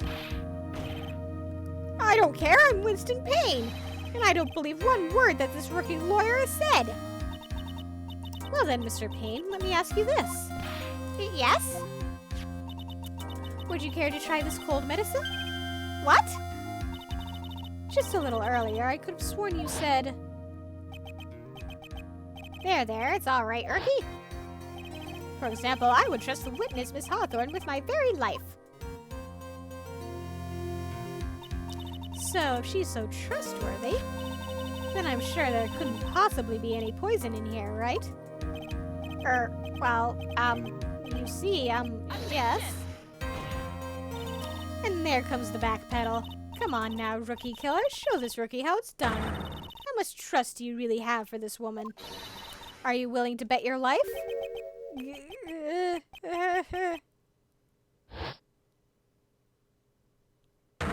Yeah! My hair, it's flying off! My beautiful hair! No! No, no, no, no, no, no, no, no!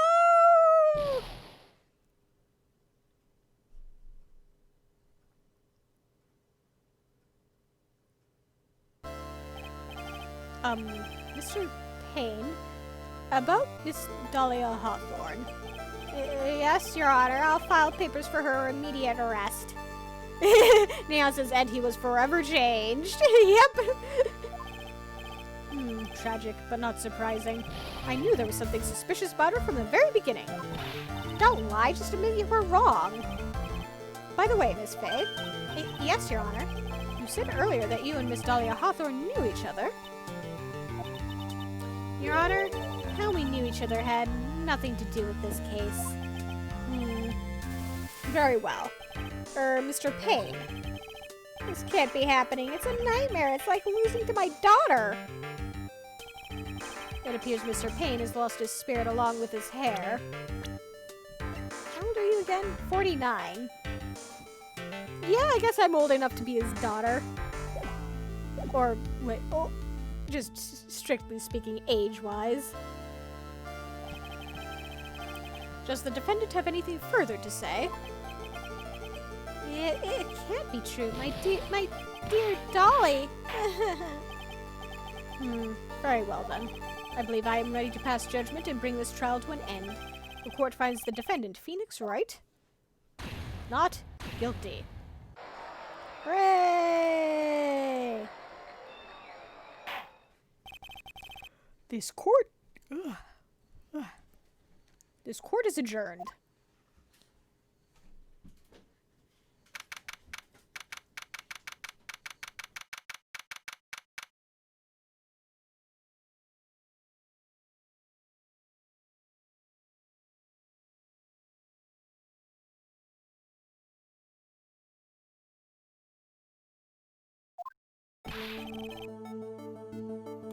Mia, you are wonderful in there. Thank you for everything, Mr. Grossberg. During the verdict, I thought my hemorrhoids were going to explode like Mount Vesuvius. Why are you like this? Why? Why, Mr. Grossberg? Mr. Grossberg, do you, maybe think you could stop talking about them? That's rather rude.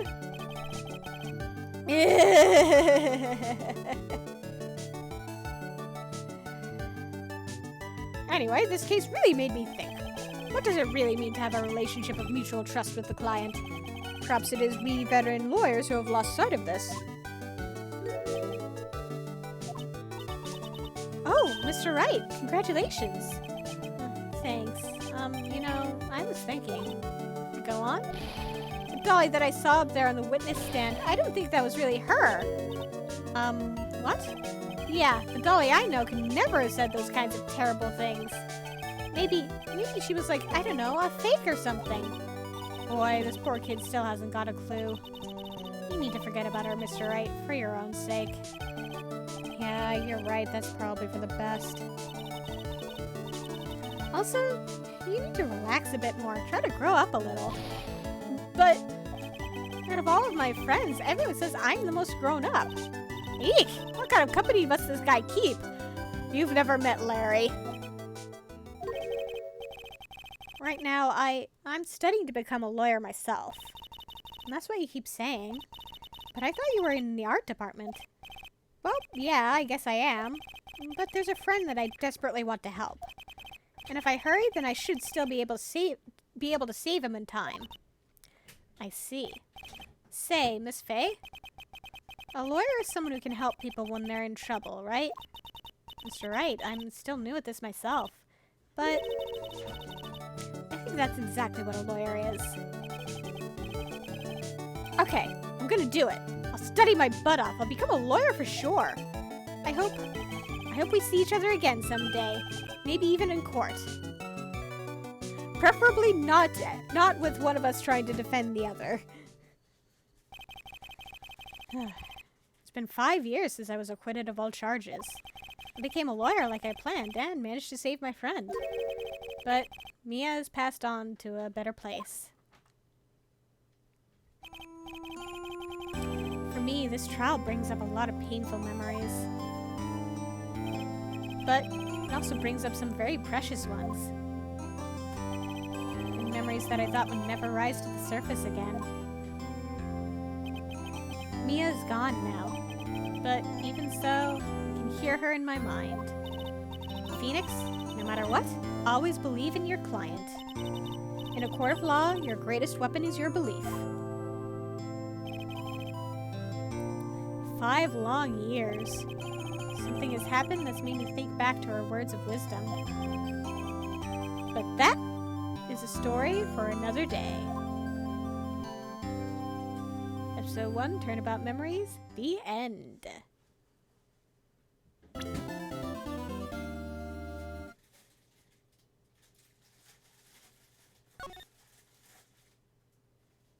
Yes, save.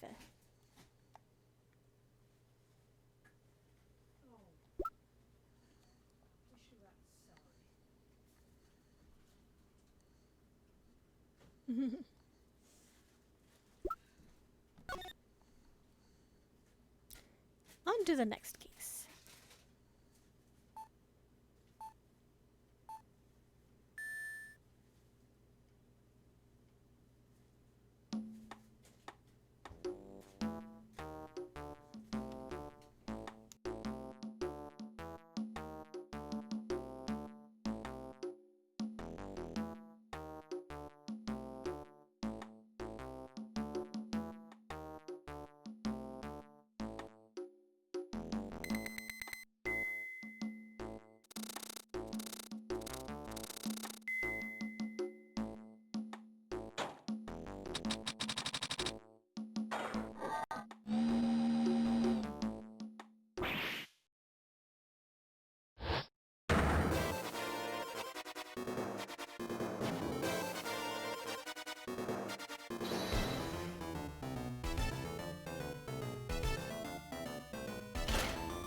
Hey, Nick, get a load of this. Hey, are you listening to me? You can clean the toilet later. This is important. What are you freaking out about now? Hee hee. Today will be the last time you talk to me that way. Huh? We're about to hit the big time. Big time? And what do you mean by we? You don't mean you and me are... Ha! Don't be silly. I'm talking about me and Pearly, of course. Hello. It's a pleasure to see you again, Mr. Nick. Pearls! You haven't changed a bit. Wait, what are you doing here anyway? Hee hee. Haven't you heard, Mr. Nick? Here, take a look at this. What's this? Some kind of poster? Orion Village, isn't that... That's right, it's our hometown. Pearly and mine, that is. What's this about treasures from the boonies? Ha ha ha, very funny. You can laugh all you want. But you'll be singing another tune tonight. Tonight? What about tonight? The Treasures of Orion exhibit doesn't actually start until next week, but... the promoter sent us some special VIP entry passes. That's why I dressed up extra special today. What do you think, Nick? Same Maya, different day.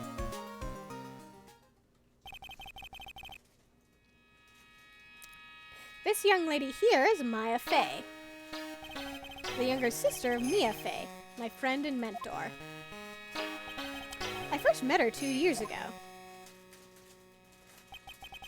I was working on the case surrounding Mia's death, and ever since then, I've been the one who's been keeping this law office afloat from behind the scenes. Actually, that's just a cover for her true identity. In reality, she's a spirit medium and a bit of a shady character. Hey, who are you calling shady? And this little girl is Pearl Faye, but I usually call her Pearls. She's Maya's cousin and a spirit medium in training herself. I I know I'm a bit young, but I want to help in any way I can, Mr. Nick. Korean Village is the home of the mysterious Korean channeling technique. And Maya here is the daughter of the Korean School of Channeling's master. I know it sounds ridiculous, but it's no joke. I've seen her power with my own eyes. It's the real thing, all right. Earth to Nick, how long are you going to make two gorgeous women like us wait? Yes, Mr. Nick, I can't wait any longer. I want to see the exhibit. Looks like I don't get a choice here. Might as well head on out.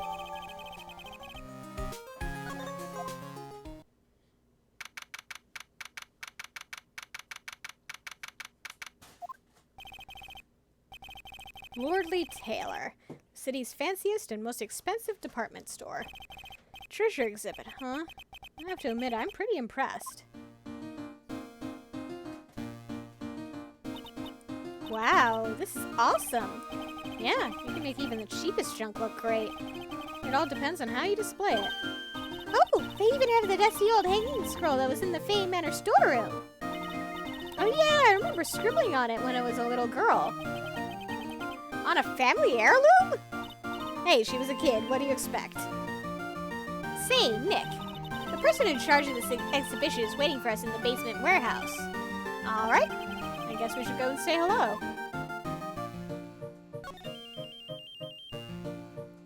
Just for fun. A piece of cloth with a ton of finely written characters jammed onto it. Probably esoteric knowledge only mediums would know. Let's see. Here's the title in English, 108 Ways to Save Money. I'm pretty sure the number has gone up since the last time I saw it. Well, we're always looking for new ways, you know? Being a medium sounds like a rough way of life. I think I remember this old folding screen here. I'm pretty sure it was an important piece of evidence in that murder case that happened in Korean Village. This folding screen is the greatest of all the spirit channeling secrets. The 6-leaf Korean sacred writings folding screen. If it's so secret, why is it the most prominent thing in the exhibit?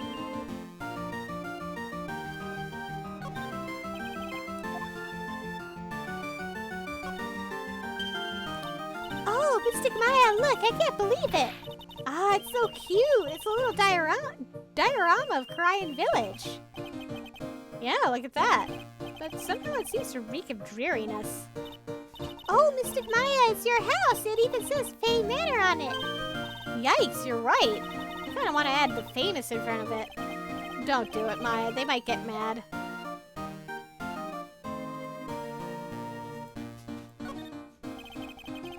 What's with this big cushion? It's just lying around with nothing on it. Well, it must be for the greatest treasure of all. Greatest treasure? Is there something like that? Huh? Why, of course there is. Right, Pearly? Oh, yeah, of course. Yeah, I'll bet it would really take your breath away. Don't leave me in suspense. They're just a bunch of old urns. Are these really treasures, too? Of course they are. This is a treasure exhibit, isn't it? Well, yeah, I guess so. So all it takes to be a treasure is age? No wonder nobody likes museums.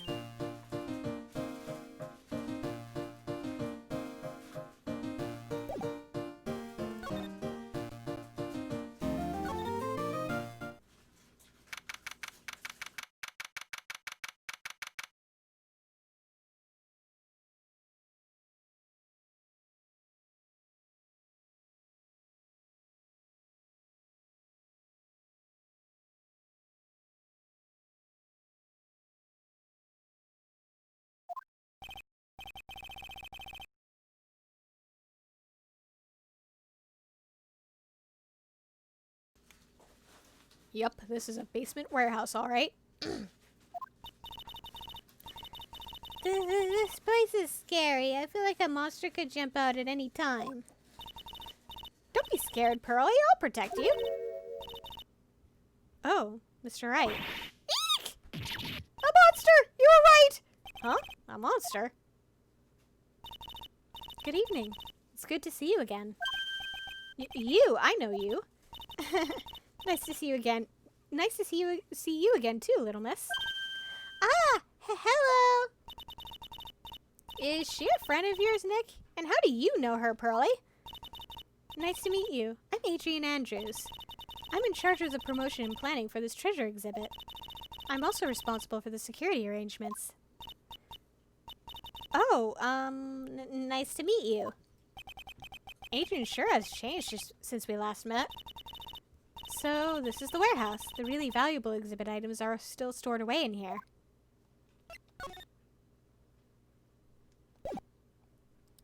Actually, let's look around. Looks like a part of a big signboard. All I can read on it is the burr. Aha! I've got it! Maybe it's supposed to say hamburger! Why would anyone write hamburger that big? Like, maybe for the World Hamburger Festival or something? I kinda doubt it. Aha! I've got it! Maybe it said spaghetti! Why are you talking about food? Oh, wait, that's normal for you. Anyway, it says burr. There's no way it could be spaghetti. Well, maybe it was a typo. It might have said Spaghetti Festival. What do you think? Okay to me. Besides, spaghetti is the only thing more tangled than your reasoning.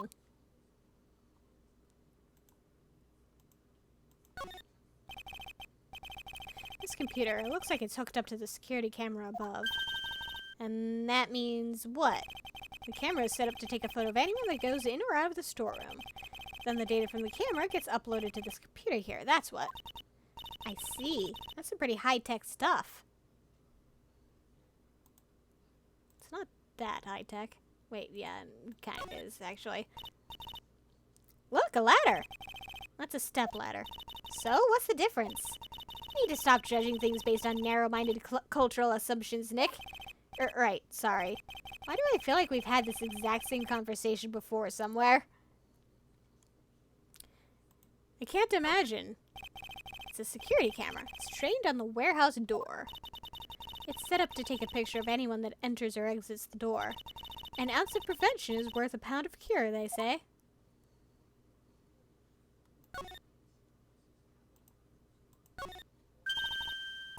Mystic Maya, take a look next to the door. That's Mystic Ami, right?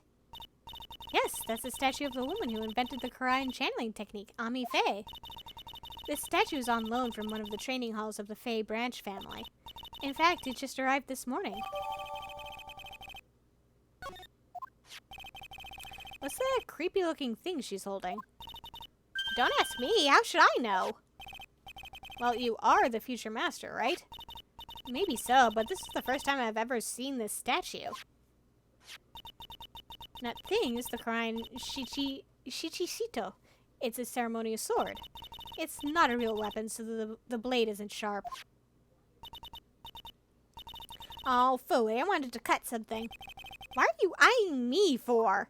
Don't cut me.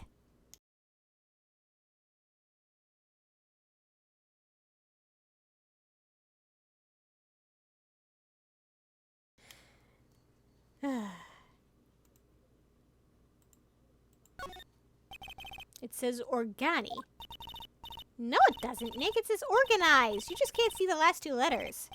Yeah, well, I guess no one else could read it either because this place is a mess. Yeah, you must feel right at home, huh? Hey, what's that supposed to mean?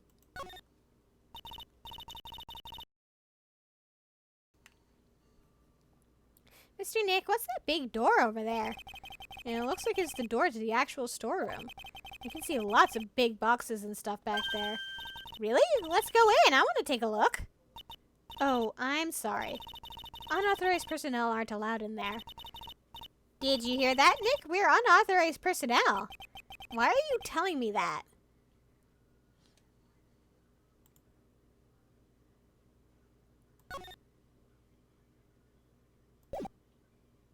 Okay. Let's stop lollygagging and start talking. It really has been a long time, hasn't it, Mr. Wright? Nick, what's going on? Who is this woman? Why are you spazzing out on me? What? I just thought it'd be more dramatic if I got all worked up, that's all.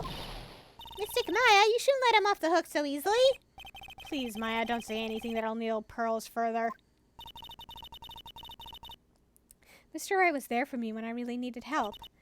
It was something that happened 7 months ago. You remember, don't you, the Nickel Samurai case?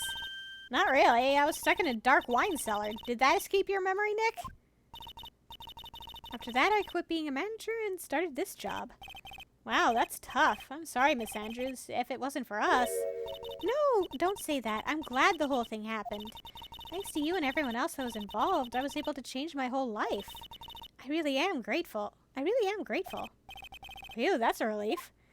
Did Edgeworth ever make it up to you for the way he treated you? Because he was... I love Edgy, but he was kind of a dick to you. I'm really impressed, Miss Andrews. Handling a huge exhibition like this must be very tiring. Well, Lordly Taylor is celebrating their 200th anniversary this year. The works on display in the main exhibition hall are worthy of the finest museums. Woohoo! Did you hear that, Pearlie? The finest museums. Yes, I did. That's really wonderful. So this basement warehouse is pretty well protected, huh? Of course it is. After all, there are some priceless treasures here. The security guards are all very highly trained as well. That sounds good. So, what is with that face she's making? Oh, look, it's already 8. Have you all eaten yet? Well, actually, I've already made a reservation at the restaurant on the 12th floor. Why don't we all dine together? Ooh, I like the sound of that. Dine. It sounds so fancy. I'll have the kids' lunch. Pearlie, it's dinner, not lunch. Why don't you go for it and really eat your fill with the kids' dinner? Okay, in that case, one kid's dinner for me. Shall we head upstairs then? Pearls is so cute. After that pleasant evening, all that remained was to wait for the exhibition's opening. It was wonderful seeing Miss Andrews looking so happy. None of us could have imagined that the very next day something terrible would happen.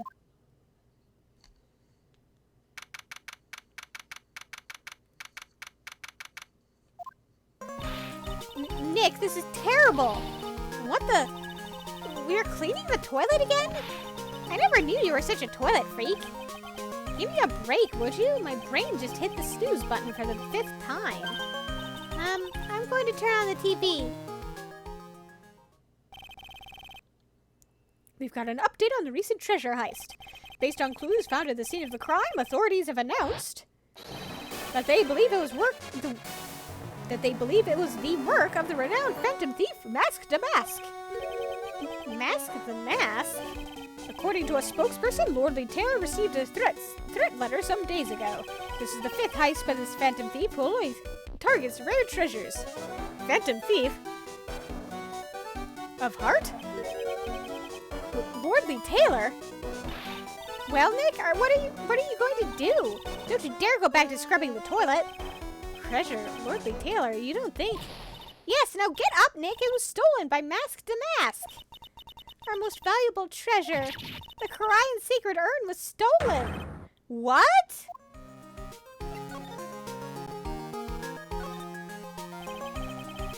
To refresh my memory a little, what's this sacred urn? It's only the most important treasure in Korean Village, that's all. Look, it's right there in this poster. Hey, there's even a picture of Maya. Don't you remember what's inside? The urn contains a very important soul. Namely, the soul of Mystic Ami Faye, the founder of the Korean channeling technique. Right, Pearlie? Yes, that's right. Hold up. That urn had the name Ami written on it. Now it says I am. Any idea how that happened, Pearlie? Huh? Well... Tee-hee, there's some things best left unsolved, wouldn't you say, Mr. Nick? That's right. 1 year ago, there was a murder in Korean Village, Maya's hometown. The sacred urn, it turned out to be an important clue in that case.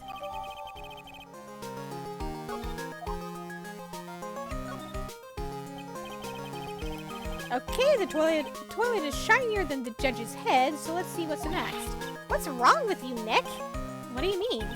What do you mean, what's... Mr. Nick! Your beloved Mystic Maya's treasure has been stolen! Doesn't that even bother you? But I thought the urn was the village's treasure, so I don't see how... The village is Mystic Maya. She's the future master of the Cry and School of Channeling. You know what I'm talking about, Mr. Nick. I won't let you say you don't. Okay, I do. So what am I supposed to do about it? Isn't it obvious? Go find the bad guy who did this. Yeah, and get the sacred urn back. But I'm not a detective. I'm a lawyer. That has nothing to do with this. If you're a real gentleman, you would find it for your beloved Mystic Maya. Man, oh man, there's no winning against Pearl's fairy tale image of love. So what's the name of this bad guy again? Mask to mask, Nick. Make a note of it. Mask to mask. Ah, it was terrible. I was arrested and everything. 1 year ago, the murder in Korean village. A man was killed during one of Maya's spirit channelings. And this urn wound up being the key piece of evidence that proved her innocence. Mr. Nick, would you mind not telling Mystic Maya about that? You promised, remember? You said you wouldn't tell anyone I broke the urn. Oh yeah, that's right. Now I remember this urn used to say Ami on it. Until Pearls accidentally broke it into 1,000,000 pieces. She tried to secretly fix it. Let's just say it didn't work out so well. Sorry, I'm not so good at arts and crafts spelling either. Anyway, this is how her gluing project turned out. She put the pieces together wrong, and now instead of Ami, it says I am. I can't believe no one's noticed this until now, a whole year later. I can't believe it myself.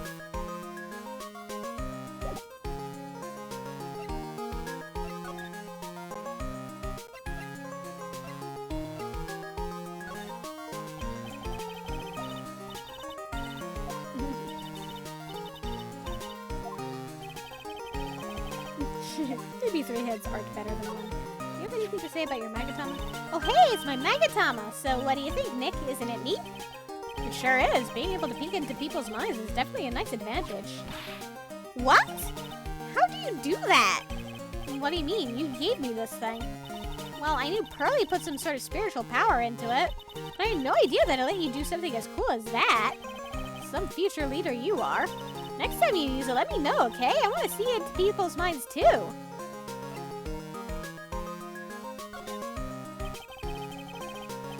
Is this thing really all that valuable? It looks kind of, well, junky if you ask me. It's got the soul of Mystic Ami, the founder of our channeling technique.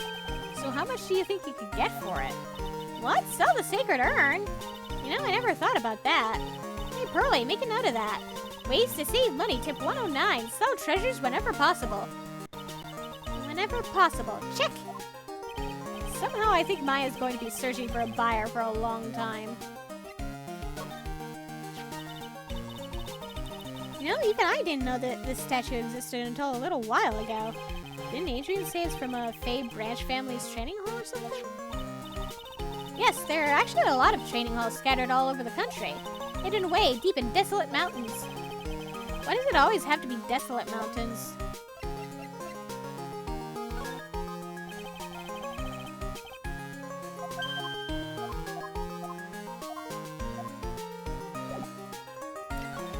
Let's get moving back to the main exhibition hall.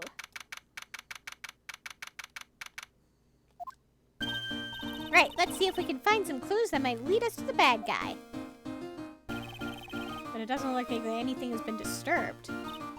Yeah, it looks pretty much the same as it did last night. Bad guy, huh? Hey, you can't poke around here, pal! Wait a minute, that voice. Oh no, not him again. It's you! And I'm the one who should be saying, not again! Why is it that every time something bad happens, you always show up, pal?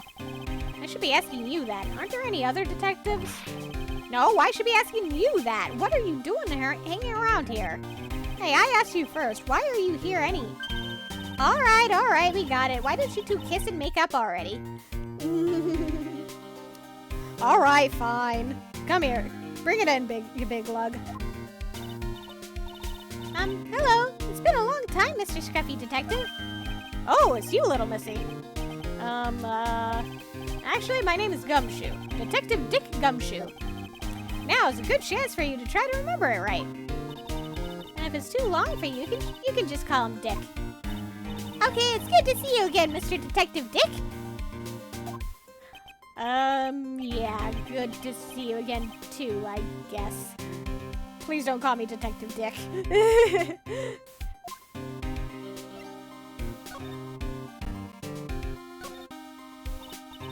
Mr. Detective Dick, can you tell us about what happened? Oh, you're trying to remember my name. Atta girl. It's Gumshoe, okay? Anyway, the thief stole something called the Sacred Urn. I know about that. Oh, well, the criminal's name is Mask to Mask. I know about that, too. Detective, can you tell us something other than that? Well, I guess I sorta, kinda owe you guys in a way. The crime occurred last night at around 1:30 in the morning. How exactly do you know that? We got an emergency phone call from a guard at the scene of the crime, pal. He said the urn was just stolen. The scene of the crime? You mean here, right? Wrong. And that urn was being kept under careful guard in the basement warehouse. Basement warehouse, huh? So who was guarding the basement warehouse? That guy. It's all his fault that the thief got away, pal. He solves one case and gets a swelled head thinking that he's an ace detective. Ace detective? Goro? Goro Akechi?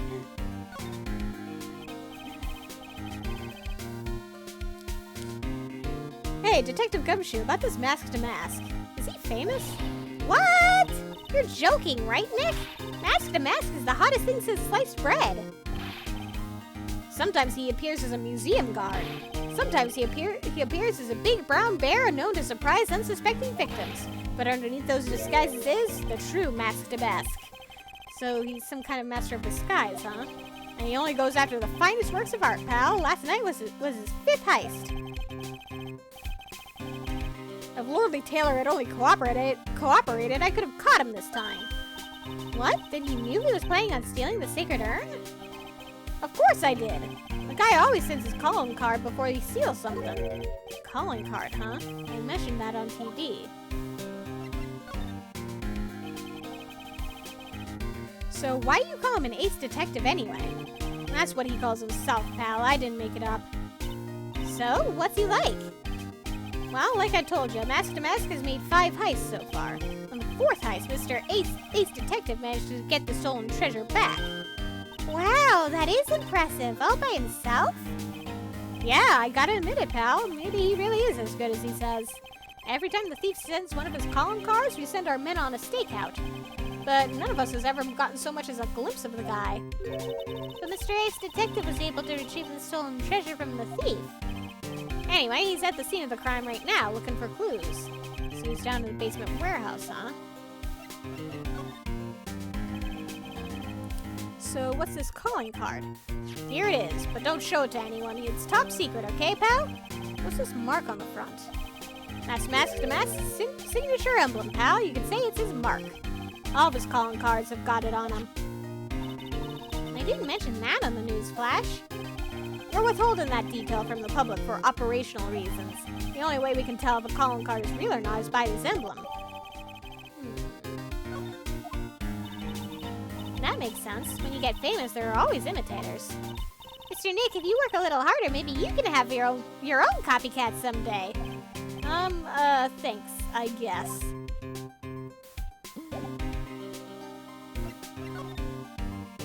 Just for fun.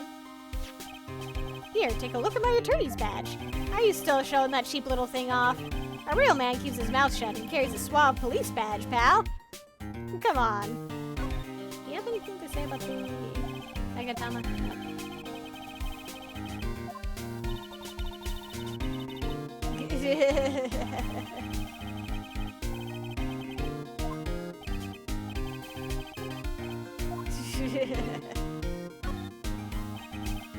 To be honest, pal, there's something that bugs me. What's that? All the other items that were stolen by Mask to Mask were ones that even I had heard of. They were all world-famous treasures.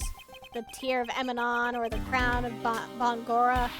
The Sacred Urn of Karayan is famous too, right, Pearly? Of course, everyone in Karayan Village knows about it. Neon comments that there's been some foreshadowing dropped here. Yeah, I'm pretty sure there's been a lot of foreshadowing that's been dropped here and there. Sounds looks like we've got an unpredictable thief on our hands.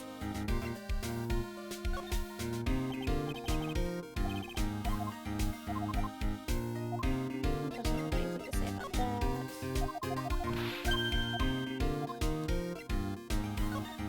I know he just gave it to me. Remember, don't tell anyone about that emblem, okay, pal? Does the thief ever send these to the police? Now it's to the victims. Up until now, the victims have always come to us looking for help, though.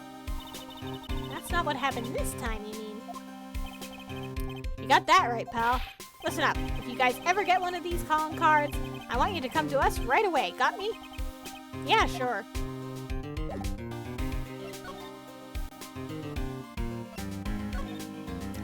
Okay, let's go to the basement warehouse. No matter how many times we come here, this place always gives me the chills. That's probably because it's air-conditioned to protect the art pieces, you know? Welcome to my private little banquet of chaos! Huh? What the heck does that mean?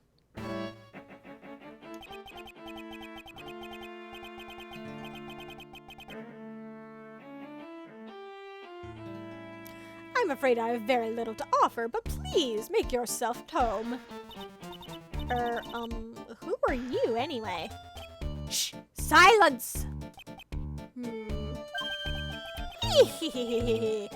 I see. It's all becoming clear. What do you need? What do you see? Safari! The truth has once again been elegantly revealed to me. A lawyer and a spirit medium, neither very advanced at their trade. Am I wrong? Yikes! That's scary. How did you know that? How, you say? The universal skeptic would say that how is nothing but a question of why. I am a traveler of both time and space and a swimmer of dreams. So you're a phantom thief. What is he talking about? I can't make heads or tails of it. Without further ado, let me fulfill what should be the first duty of any gentleman, and introduce myself. The name is Atme. Look at me. Ace Detective. Oh, hi. Don't let him intimidate you, Nick. Stand up and show him what you're made of. The name's Wright. Phoenix Wright. Ace Attorney. I'm Maya Fey, Ace Spirit Medium. And I'm, Pearl Fey. I'm Mystic Maya's cousin and, Spirit Medium Ace Apprentice. Excellent! Well then, shall we begin our little game? Game? Why does the phrase one short of a baker's dozen come to mind with this guy? I'm pretty sure if it was one short of a baker's dozen, it would be an even dozen. Sir Laura, please refrain from such crude behavior. Huh? What do you mean? This criminal is an artist. The crime scene is the canvas upon which he paints. Only I, Ace Detective Atme, have an eye which is educated enough to read the signs. Did you translate that for me, Nick?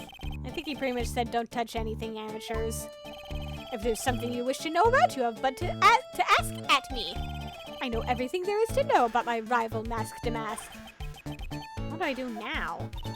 Does he have any top secret information? Stuff that only a real crime buff would know? I'll think about what to ask while I listen to what Mr. Ace Detective has to say. Fine, I'll talk to you. So are you really as famous as you say? Of course! For a lawyer, you have a rather shocking lack of knowledge about the world. I had no idea anyone was left in the city that had not heard of me. Look at me! I am Mask to Mask's arch-enemy, the Ace Detective. Look at me! At this moment, there are two mighty figures which loom large over this grand city. One embodies the nefarious forces of darkness, the other the angelic cherubs of light. Boy, now I'm really lost. What is he saying, Nick?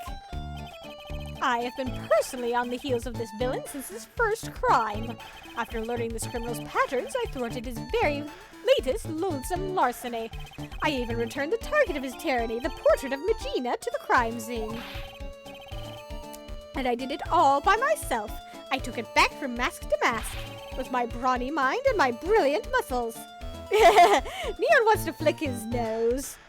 It does look very flickable. It's very prominent. God, I suddenly realized that the long nose might be a reference to Tengu, the Japanese Tengu. And basically they're trying to say that this guy is an arrogant prick. Yeah, they mentioned it on the news in the Great People of the Town segment. They said that the museum gave you an incredible jewel as a reward. Well, compared to the treasure that I retrieved for them, it's not much. And Neon agrees that it's likely that his nose is a reference to Tengu. So, in the end, the only thing that makes you great is your own self-praise. Oh, tell us what you know about Mask to Mask, and keep it simple, please. Like about how I have devoted my life to thwarting his dastardly deeds. Last night, here in the bowels of this store, we were locked in a most glorious battle. I see. Huh? Hang on a second. You were here last night? Here in Lordly Taylor? Naturally, wherever Damask goes, you will find Atme laying his elegant traps. Elegant traps? More like Damask out-eleganced you and made a beautiful getaway. But this time, I allowed him to escape with the illusion of victory. I wonder if I should ask him about what happened last night in more detail. Okay, Mr. Pointy Nose, can you tell us exactly what happened here last night? But of course, after all, I always say there should be no secrets between aces. Flattery will get you nowhere, Pinocchio. I first received the request for my services 20 days ago, and it was 10 days ago that we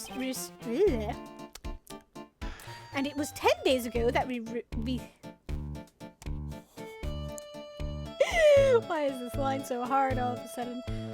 And it was 10 days ago that we received Mask to Mask's calling card. There we go. Neon sympathizes. Huh? You were hired before the calling card even arrived? Yes, you see, the person who hired me is quite rigorous and thorough. That's Adrian for you. A mere 10 days after hiring me, her worst premonitions were realized. A calling card arrived, right?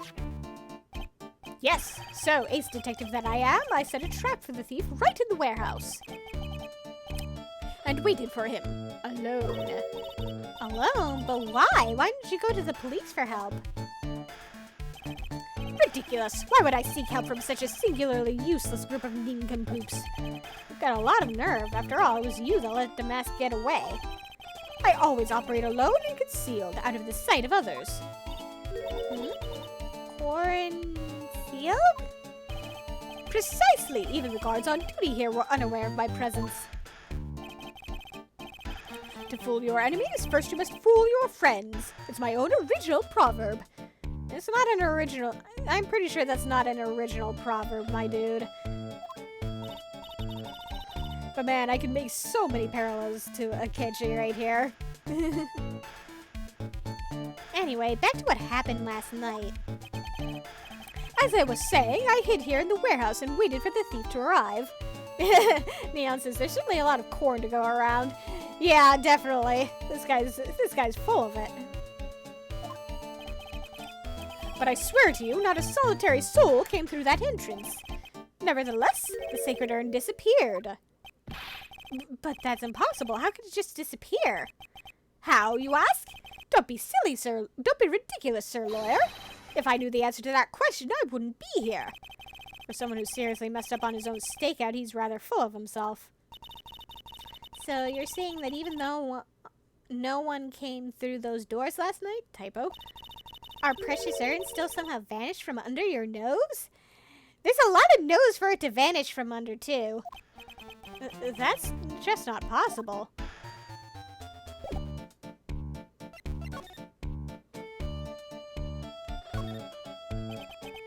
I'm sorry I can't be more helpful, but I have no interest save that of finding evidence against my arch rival. Nah, it's okay. Nick is just a bit of a piddling evidence hog. That's his defense style. Neon says, that's a lot of pink over there. Is it Danganronpa? I can't even pronounce it. Danganronpa? A piddling evidence hog, you say? In that case, I'd simply be wasting... A piddling evidence hog, you say? In that case, I'd simply be wasting my breath. Yeah, I guess you're right. Thanks, Maya. Why couldn't you have said I was a rival and not a piddling evidence hog?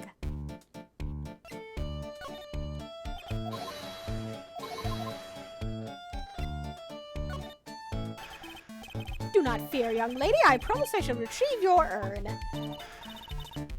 Thank you, Detective Atme. I'm counting on you. The final round between Detective Luke Atme and Mask to Mask is set to begin. Still, there's something funny about this guy. Yeah, but don't forget he managed to retrieve the treasure from the last heist. Yes, I even have a video that details my role in the whole affair. I recorded it directly from the news on TV. Can I interest you in a copy?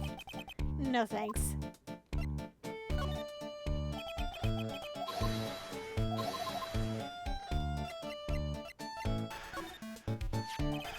Mask to Mask's calling card. It's got his emblem printed on it, right? Quite impressive, but I would expect nothing less from my arch rival. I'm surprised to see you in possession of such a top secret piece of information. Well, we've got an ace lawyer, an ace spirit medium, and an ace cousin apprentice here. Yes, indeed. I think I can learn to like you, my fellow ace professionals. I don't know if I really want this guy to like us, ever. Well, Sir Lawyer? I've been told that you too are pursuing the mysterious thief. Well, I'm not sure I'd say that exactly. That's right. We're going to find the secret urn no matter what we have to do. Excellent. I will trust you. I will permit you to take a look around while I investigate elsewhere. If perchance you should discover something of value, return then to my office. To my Office of Earthly Delights, the Atme Detective Agency. Office of Earthly Delights? Well then, Sir Lawyer, if you'll excuse me, I have much to do. That office sounds rather suspicious, actually. Office of Earthly Delights? Why would you call it that? That sounds like something else entirely. Wait a minute. He's gone. I don't like the idea of doing this guy's work for him. Come on, Nick. Don't worry about it. It's no big deal. Let's hurry up and investigate before he changes his mind. I want to go to his office too. Take me with you, okay?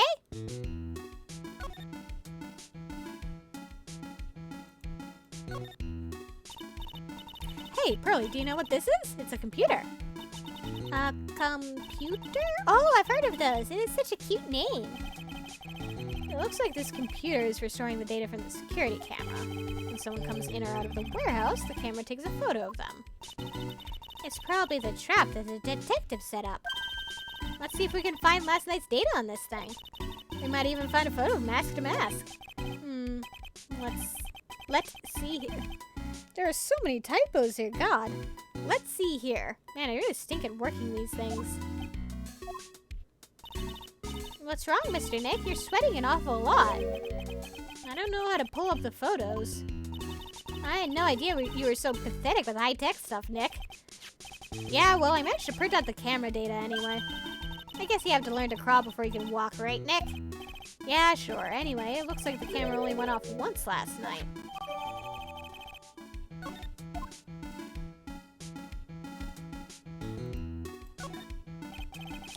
It's a security camera. It's trained on the big door to the storeroom. It's set to take a photo of anyone that goes in or out.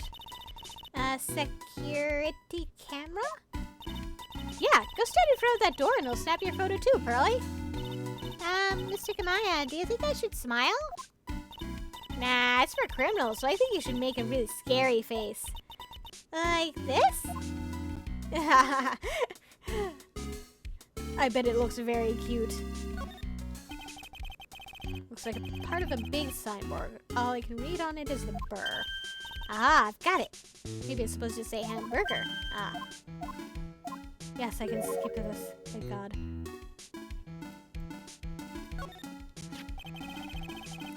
That pathetic-looking wooden box. Ah! That's the box that had the secret urn in it. Don't touch it. There may be clues to the thief's identity on there. It's also got a lot of pink on it. Grr. I worked so hard to make that box. Huh? You made that poor excuse for a box, Maya? What's that supposed to mean?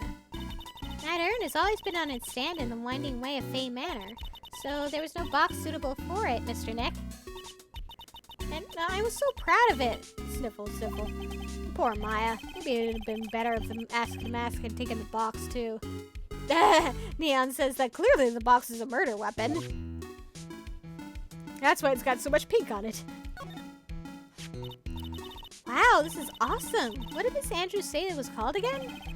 Shichishito. It's literally seven branch sword in Japanese, or so says Miss Andrews. Whoa, it's pretty heavy. One hit, 7 times the fun. Pretty catchy, huh? I bet it'd sell like hotcakes. There's something about it that bothers me. Wow, you're really firing all cylinders today, Pearly. This sword. Wasn't Mystic Ami holding it last night? Ah. And another thing, the sword wasn't bent last night like it is now. You're right. Awesome, Pearly. I wouldn't expect any less from my little ace apprentice. The sword is bent, so that must mean last night someone used it somehow. Aha, I just thought of something. Maybe Detective Atney smashed mask to mask with it. Like this. Youch! What the heck? What do you think, Pearly? I think it's even more bent than it was before. Oh man, my head. My hair! Why did you hit me, Maya?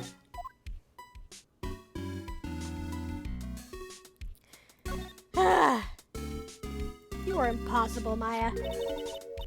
Look what you did, Nick. You spilled paint over here. I didn't do that. Well, it wasn't here last night. I would have noticed a color this outrageous. Well, this paint is already dried up. Well, though, you should have cleaned it up before it dried, Nick. Paint doesn't dry that fast. Besides, I told you it wasn't me. Looks like it's been several days since it was spilt. Hey, look at this. What is it? There's some kind of shape left in the bottom left side of the stain. Huh? You're right. I wonder what it could be.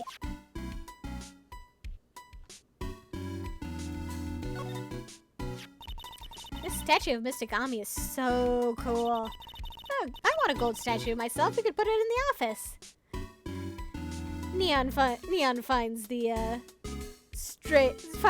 strange shape in the paint interesting. Hey, it's Wright & Co. How about a gold statue of me? Mr. Nick, I'm sorry, but I noticed something strange. Huh? What is it, Pearls? A statue of Mystic Ami. Was this where it was last night? Ah. I'm pretty sure it was closer to the door. That it was. Yeah, I think you're right. Great job, Pearly. I wouldn't expect anything less from my ace cousin. So the statue was moved on the night of the crime. Suspicious.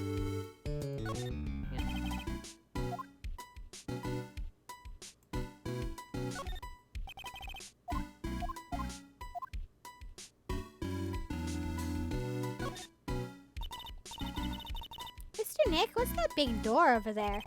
Looks like it's the door to the actual storeroom. I can see lots of big boxes and stuff back there. I guess that's where they were keeping the sacred urn. Remember, Maya, Miss Andrews said we're not allowed in there.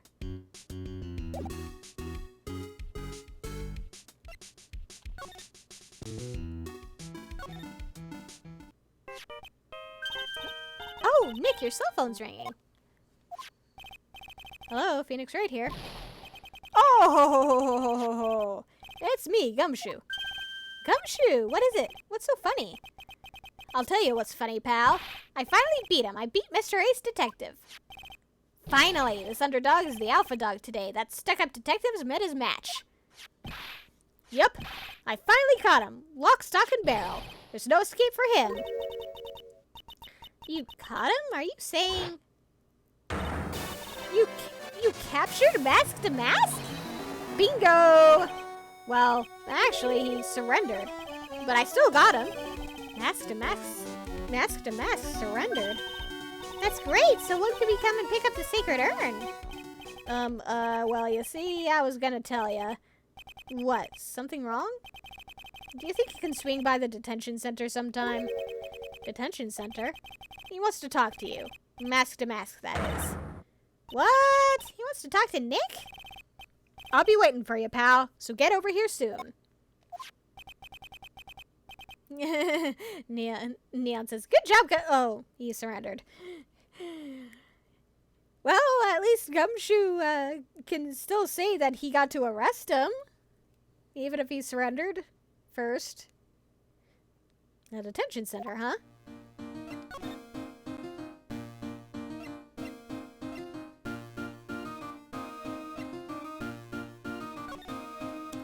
Yeah, let's go check up here first. This is a detective agency? Looks more like the set of some B-grade horror movie. Hello? Is anyone here? Looks like nobody's home. Huh. What a waste of time. Hey, I know. Let's take that framed picture back with us as a memento. Don't you dare, Maya. Guess we'll have to try back later. Maya and her sticky fingers. She's gonna get us in trouble someday. What a creepy painting. Oh, it's like he's looking right at me. Maybe you should put up a big portrait of you in the office, Nick. And Neon questions why she'd want it in the first place. Good question. Because it's there? I can even paint it for you. Maybe you can pose while cleaning the toilet? I think I'd prefer something a bit more dignified. Whoa, it's a huge hearth. That's a fireplace. So, what's the difference? You need to stop judging things based on narrow-minded cultural assumptions, Nick. Right, sorry.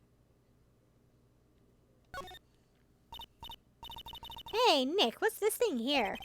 It's called a gramophone. In the old days, people used them to listen to music. You can't be serious. I think it's probably for purifying the air or something. I'll bet you 50 cents. Come on, what do you say? Forget it. You never pay up when you lose.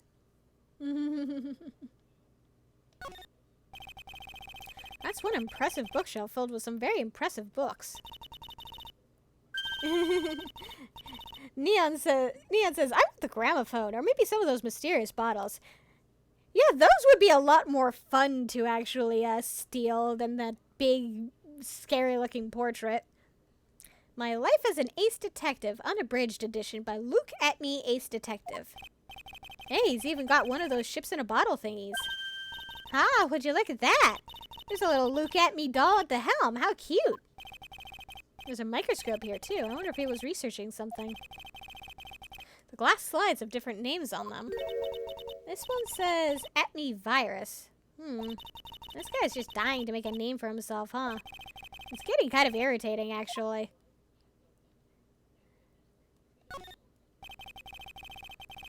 This desk is literally covered with all sorts of chemistry equipment. Oh, I just love chemistry. Say, Nick, I bet you didn't know this, but water is made up of carbon and hydrogen. No, not carbon, oxygen, and hydrogen. Oh? Well, there are always alternative theories, I guess. If by alternative theories you mean the ones you make up inside that head of yours.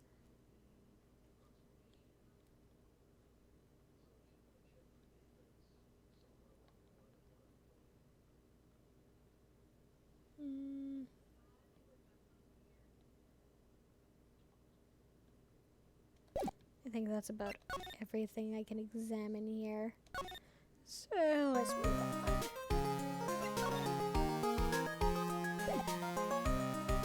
I hope nobody took the gramophone or those interesting looking vials.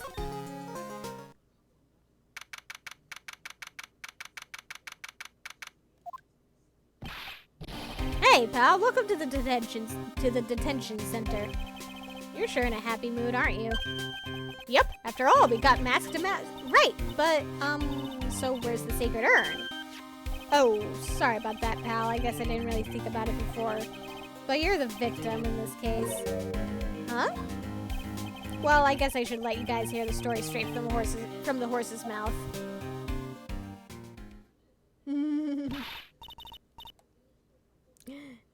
Neon says, sure would be a shame if that gramophone or the bottles went missing. Oh, well, guess they'll never be found. You know, he's right, Nick. He is? If you think about it real hard, we are the victims. Well, I guess so, in a way. I'm so used to thinking of the victim as a dead person because we're always on murder cases. Yeah, seriously. For once, there aren't any dead bodies involved. Excuse me. But anyway, I have to get the sacred urn back. Please, don't just ignore me.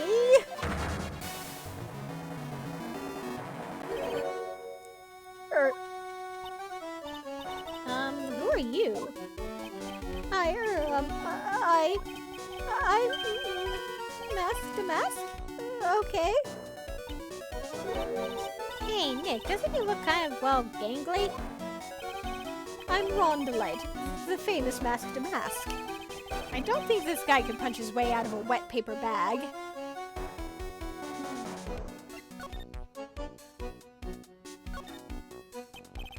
So, you're the mask to mask guy? Yes, you bet! No, that's wrong. You see, it's complicated. Sort of yes and sort of no, if you know what I mean. What's wrong?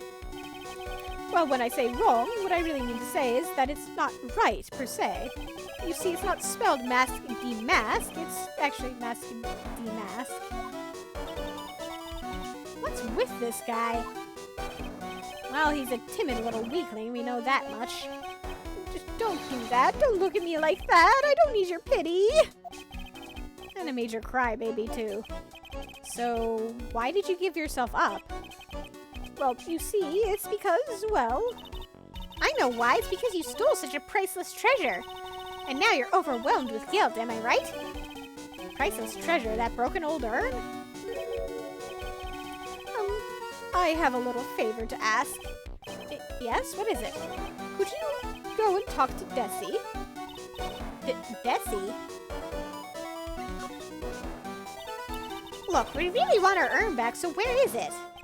I'm sorry, I'll give it back. I really will. Or maybe not.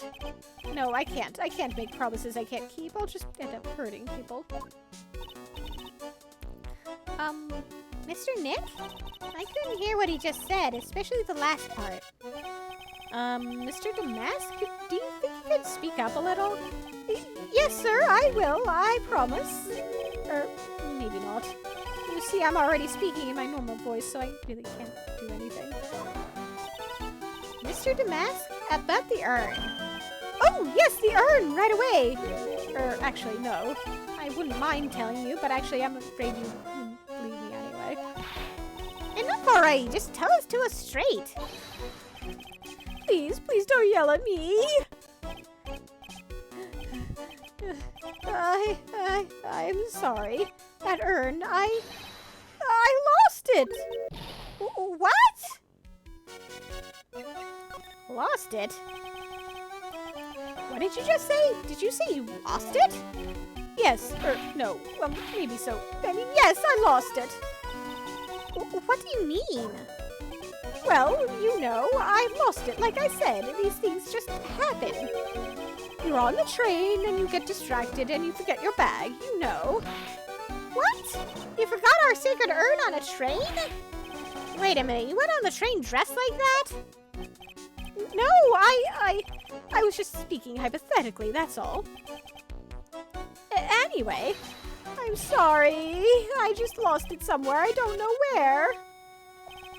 This guy's story is more surreal than a Dali painting. Are you really sure this creep is mask to mask? Maya, don't call him a creep.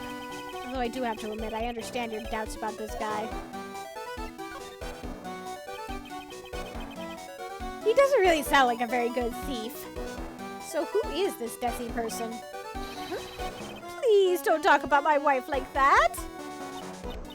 I guess she must be his wife. I'm sorry, the truth is, it was my wife that told me to have you all come here. Do you think you could go and visit her at my hideout? Hideout? Mr. Nick, what do you mean by hideout? Oh, sorry, naturally, I meant to say my secret base. Secret base? Well, my apartment, actually. Plaza Pelpipi, 3rd floor. Let's go have a look, Nick. Domestic's hideout. Something tells me she just likes the sound of the word hideout.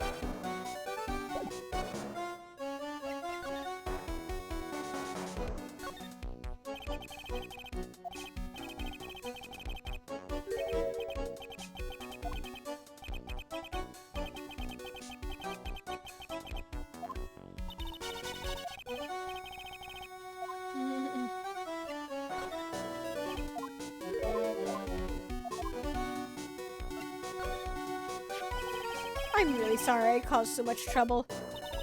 If you're so sorry, then you should have stolen it in the first place. But the only thing I did wrong was lose it. That's not right. I was wrong either way. I'm sure the owners of the other treasures feel the same. You sure seem sorry. Who would have imagined that such a famous thief would have such a pure heart?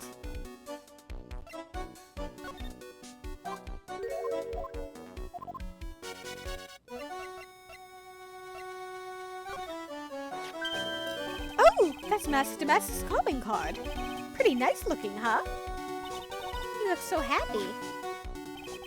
I'm not very good at writing, you see, so I bought a book called How to Write Business Letters and studied hard. Well, I guess you could call thievery a type of business.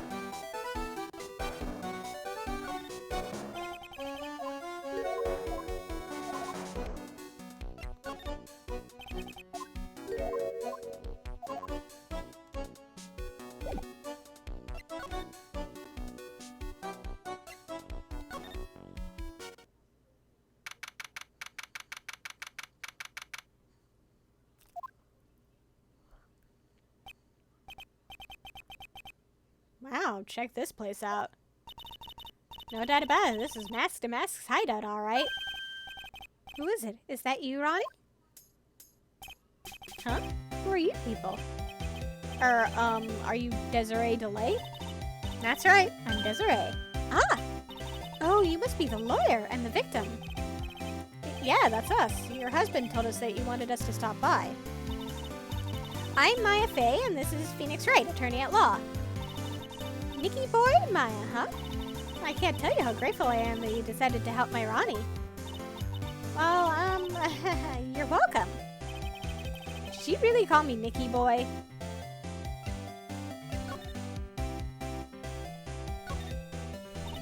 It's Mask to Mask. There's a tape recorder hanging from his neck. Let me see that. Ah, I'll be taking this crown now. Better luck next time, gentlemen. Ah, I don't get it. What's this supposed to be, Nick? Nick, it's a torpedo. It's hard to believe, but it sure looks real. Where could he have picked up something like this? Please don't say that torpedoes are things people just leave lying around.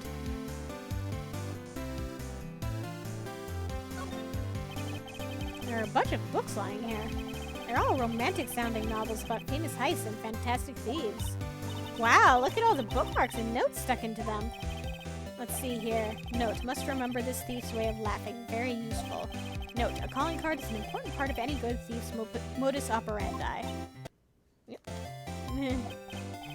Wow, Ron really studied this stuff.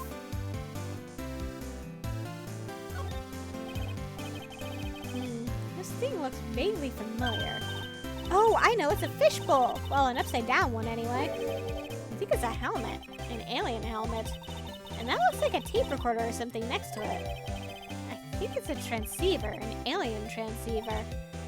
Nick, do you think maybe you could act like a grown-up for a little bit?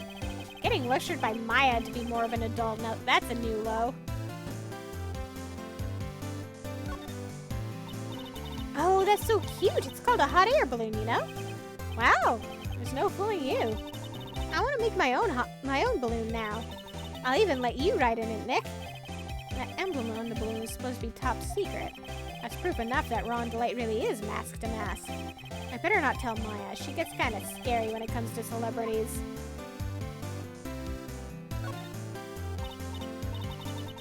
Hey, Nick, look on top of the chair. Looks like an envelope and a letter. Well, don't just stand there. Come on, let's read it. Maya, you know we shouldn't do that. What are you talking about? That letter could be an important clue.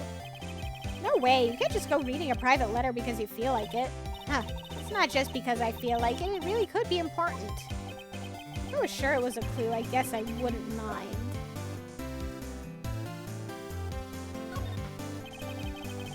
There's a whole bunch of stuff piled up over here. Duck and cover! It's a missile! Did you know there's dynamite missiles? But they're not heavy enough to be real. Oh, wait, they're just really well-made toys. Why are these rolls of paper stuck in the trash can?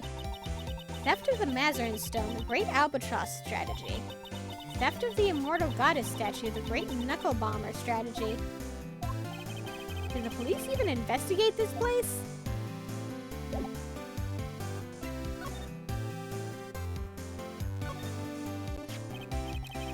About your husband. Isn't he the cutest? A bit weak sometimes, though. A bit? By the way, did you know they mentioned Maya on TV? Huh? Really? They said you own the urn and that you're doing some shady training at a law office now. Remind me not to watch that channel's news program. After I saw that, I thought it might be a good idea to meet the lawyer they mentioned. I see. My Ronnie, he has a powerful imagination and gets deluded easily. He kept insisting he was going to surrender to the police. I didn't know what to do. It was me, I stole that urn, he kept saying, as if it was even possible. Huh? But are you saying he didn't? Of course he didn't. Why would my Ronnie ever do something like that? Well, you know, it's a priceless treasure, and he's, you know... Is it possible his own wife doesn't know his secret identity? Me? I'm the kind of woman that needs excitement in her life. Oh, excitement, huh? Yes, I'm at my happiest when I'm racing along with my bike going at full throttle. Riding a motorcycle is like putting your life on the line, you know what I mean? Well, I think that depends on how you ride it. I'm the type that can't stand living a boring, dreary old life with no action. Actually, come to think of it, yeah, riding a motorcycle is, like, inherently pretty dangerous. Like, even if you are good, accidents happen. And, you know, you're basically riding a supercharged bicycle going at car speeds. If you get thrown from that thing, you're kind of in trouble. No offense, but your husband, Ron, doesn't exactly look like the risk-taking type himself. You're right about that. He's definitely not one for thrills and danger. But I do have to say that he makes up for it in other ways. Other ways? Yes, money. Ronnie's incredibly rich and super generous. He bought me a bike that's so fast it would make your head spin. And shopping? I like to shop so much it makes Ron's head spin. The other day, it actually happened. His head actually started to spin. Man, talk about a high-maintenance wife. So where does Mr. Delight get all his money from? Ronnie's a security guard. They put their lives on the line, right? So they get paid tons of money in return. Tons of it. He's a security guard. I think it's my turn for my head to spin. Can you tell us about what happened last night? What time did that incident take place again? What time is it again, Maya? Well, according to Detective Gumshoe, it was around 1:30 in the morning. Ah, last night was horrible. I got pulled over. But pulled over? Yes, I always do my best flying at night. Flying? You're talking about your motorcycle, right? Yes. Anyway, last night I got pulled over by a policeman. I can't believe he caught up to me. It was a great chase, let me tell you. When he finally caught me, the poor man was as white as a sheet. It was about 3 in the morning when I finally got home. Sounds like she's got an airtight alibi. Well, what about Mr. Delight? I don't really know. We weren't together at that time of the night. But when I got home, he was already fast asleep. So basically, he's got no alibi.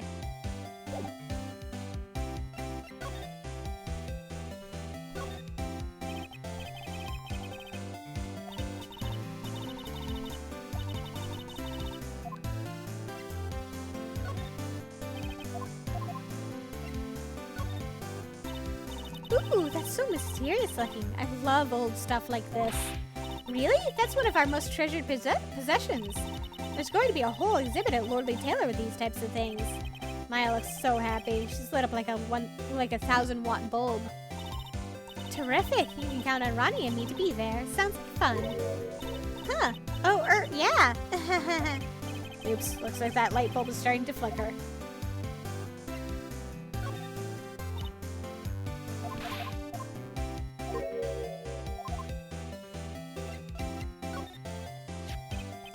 So what do you know about this? No, you can't show her that, Nick. That emblem is top secret, don't you remember? Oh, whoops, sorry about that. The way she just said top secret was a worse giveaway than what I did. Ooh, when I hear the word top secret, it just piques my interest like nothing else. Whoops.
But it's 10, so I think this is probably a good spot to end for the night.